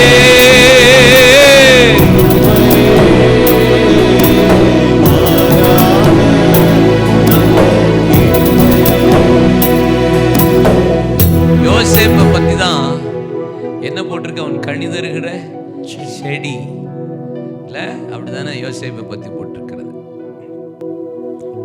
நான் பார்த்ததுல the unique person, anointed person, விசேஷித்த ஆவியுடையவர், அப்படிதானே பார்க்க அவனை பற்றி. பார்வோன் சொல்லும்போது என்ன சொல்றான்? விசேஷித்த ஆவியே. ஆமாம், தேவ ஆவியை பெற்ற மனுஷனாகிய நீர் அப்படிங்கிறான். வேற யாரும் இல்லை அப்படிங்கிறான். நான் இப்படி பார்க்குறேன். ஆபிரகாம், ஈசாக்கு, யாக்கோபு, யாக்கோபனுடைய பிள்ளைகள், அதுக்கப்புறம் யோசேப்பு 5ஆவதா பார்க்குறேன். ஆபிரகாமுக்குள்ள இச்சையின் ஆவி இருந்துச்சு. அதனால தான் 3 பெண்களை கட்டினான். ஆகார், கேத்தூரால், சாரா. ஈசாக்குக்குள்ள இச்சையின் ஆவி இருந்துச்சு. அது என்ன இச்சைன்னா ஒரு மனைவி தான், ஆனால் ஆகாரத்தின் மீது இச்சை இருந்துச்சு. சாப்பாட்டு இச்சை ஈசாக்கு இருந்துச்சு. 3வது யாக்கோபுக்கு இச்சை, 4 மனைவி கட்டினான். யாக்கோபனுடைய பிள்ளைகளுக்குள்ள இச்சை. யூதா மருமகளை விபச்சாரம் பண்ணான். ரூபன் தகப்பன் மஞ்சத்தை தீட்டுப்படுத்தினான். இப்படி பல பாவங்களை பிள்ளைகள் பண்ணாங்க. ஆனால் யோசேப்பு பாருங்களேன், ஒரு விசேஷித்த ஆவி பெற்றவன். ஒரு 4 தலைமுறை தொடர்ந்து வந்த ஒரு இச்சையின் ஆவியை ஏன் இவன் கனி தருகிற செடியா இருந்தான் தெரியுமா? இந்த விசேஷித்த ஆவி, இச்சையின் ஆவியை ஜெயிக்க கர்த்தர் அவனுக்கு தேவன் பலனை அபிஷேகத்தையும் கொடுத்திருந்தார். அல்லேலூயா. ஆபிரகாம் எகிப்துக்கு போனான். ஈசாக்கு எகிப்துக்கு போக பிரயாசப்பட்டான். யாக்கோபும் எகிப்துக்கு போனான். யாக்கோபின் பிள்ளைகளும் எகிப்துக்கு போனார்கள். ஆனால் யோசேப்பு மட்டும்தான் எகிப்துக்கு கொண்டு போகப்பட்டான். எகிப்தையை ஆளுகை செய்ய கர்த்தர் அவனை பயன்படுத்தி.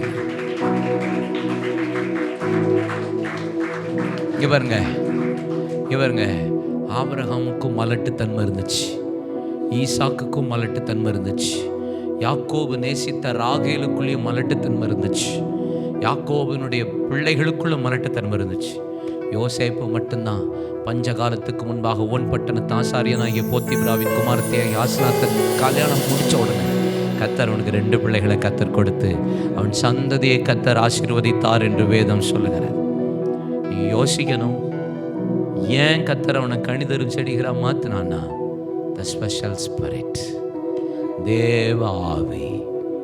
ஒரு நிமிஷம் கண்களை மூடுங்க, கை கட்டாதீங்கன்னு சொன்னா இல்லையா? வாய்களை திறங்க, நல்லா கொஞ்சம் நிமிஷம் நல்ல ஆவியில் ஒரு 5 நிமிஷம் மட்டும்தான் நான் எடுக்க போகிறேன். உங்களை கர்த்தருடைய ஆவியானவர் நிரப்பணும். நான் சாட்சி உள்ள ஒரு வாழ்க்கை வாழணும், புரோஜனம் உள்ள ஒரு வாழ்க்கை வாழணும். ஆண்டவரே, மோசே பிரமாணத்தை வாங்கினான், ஆரோன் பிரமாணத்தை பேசினான், ஆனால் ஒரு அபிஷேகத்தை பெற்ற பினகா சபை நடுவிழுந்து எழும்பி ஈட்டி எடுத்து உருவ குத்தி வாதையை நிறுத்திட்டான். இந்த கடைசி காலத்தில் செயல்படுகிற அபிஷேகம் பெற்ற ஒரு கணிதருகிற செடியா நான் மாறணும்னா அந்த அபிஷேகம் என் மேலே வருவதாக என்று நல்ல வாய்களை திறந்து நல்ல கையை தட்டி அந்நிய பாஷை பேசுறவர்கள் நல்ல அந்நிய பாஷைகளை பேசி என்ன நிரப்பிருங்கப்பா. இந்த நான் உலகத்தை ஜெயிக்கணும், மாம்சத்தை ஜெயிக்கணும், பிசாசை ஜெயிக்கணும், ஆமேன், வலு சர்ப்பத்தை ஜெயிக்கணும், ஓ மிருகத்தை ஜெயிக்கணும், அந்தி கிறிஸ்துவை ஜெயிக்கணும், மரணத்தை ஜெயிக்கணும், பாதாளத்தை ஜெயிக்கணும், பொல்லாங்கானனை ஜெயிக்கணும், ஜெயிக்கணும், ஜெயிக்கணும். Yes yes yes yes yes ஜெபம் பண்ணுங்க, ஜெபம் பண்ணுங்க. நல்ல கை தட்டு தம்பி, கையை தட்டு, வாயை தர. ஆண்டவரை என்ன நிரப்புன்னு சொல்லு. அமைதியா நிக்காத, உன்னை விட்டுக்கொடு, உன் சரீரத்தை விட்டுவிடு, உன் கையை விட்டுக்கொடு, உன் வாய்களை விட்டுக்கொடு, உன் சிந்தனையை விட்டுக்கொடு, என்ன நிரப்புங்க. Take your control, take your control. எங்க பிள்ளைகள் சபைக்கு பிரயோஜனமா மாறட்டும், தேசத்துக்கு பிரயோஜனமா மாறட்டும், ஊழியர்களுக்கு பிரயோஜனமா மாறட்டும், உமது ராஜ்யத்துக்கு பிரயோஜனமாய் மாறுவார்களாக. இந்த கடைசி கால எழுப்புதலுக்கு ஒரு யவன சந்ததியாய், ஒரு அக்னிமயமான சந்ததியாய், தரிசனம் பார்க்கிற சந்ததியாய், தீர்க்க தரிசனம் உரைக்கிற சந்ததியாய், சுவிசேஷம் சொல்லுகிற சந்ததியாய், ஒரு ரபாஷ கந்தாரலபா சொப்பனம் பார்க்கட்டும். கை தட்டுங்க, வாய்களை தர. நான் ஜெயிக்கணும், ஜெயிக்கணும், ஜெயிக்கணும். நான் விழுந்த இடத்திலிருந்து எழும்பணும்.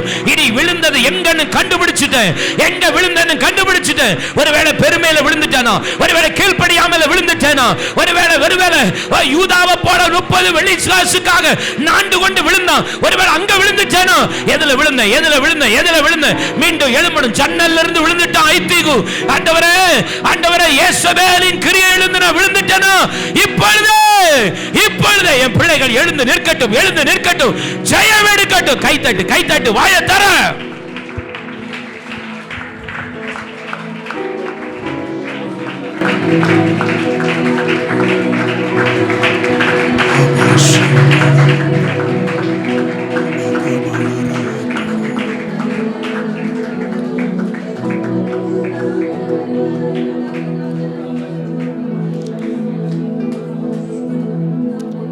எங்கள் அன்பின் நல்ல ஆண்டவரே, ஆண்டவரே, வீழ்வதை விட, விழுந்து போவதை விட, நாங்கள் விலகி இருக்க வேண்டிய காரியங்களுக்கு விலகி இருந்து எங்களை சுத்தவானாக காத்துக்கொள்ள, ஆண்டவரே, கனி தருகிற செடியாக நாங்கள் பிரயோஜனம் உள்ளவர்களாக கைகளை ஆண்டவர்கிட்ட உயர்த்தி, ஆண்டவருடைய பிரசன்னத்துல கைகளை உயர்த்தி, எந்த நற்கிரியை செய்யறதற்கு ஆயத்தமாக்கப்பட்டதும் எஜமானனுக்கு உபயோகமான பாத்திரங்கள்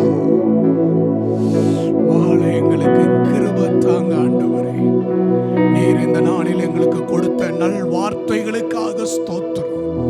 இந்த வார்த்தை எங்களுக்குள்ளே ஆண்டவரே எங்க ஜீவ காலம் எல்லாம் தொடர்ந்து அது 30, 60, 100 பலன் தருவதாக உங்க பிரசன்னத்தில் ஒப்பு கொடுக்கிறோம்.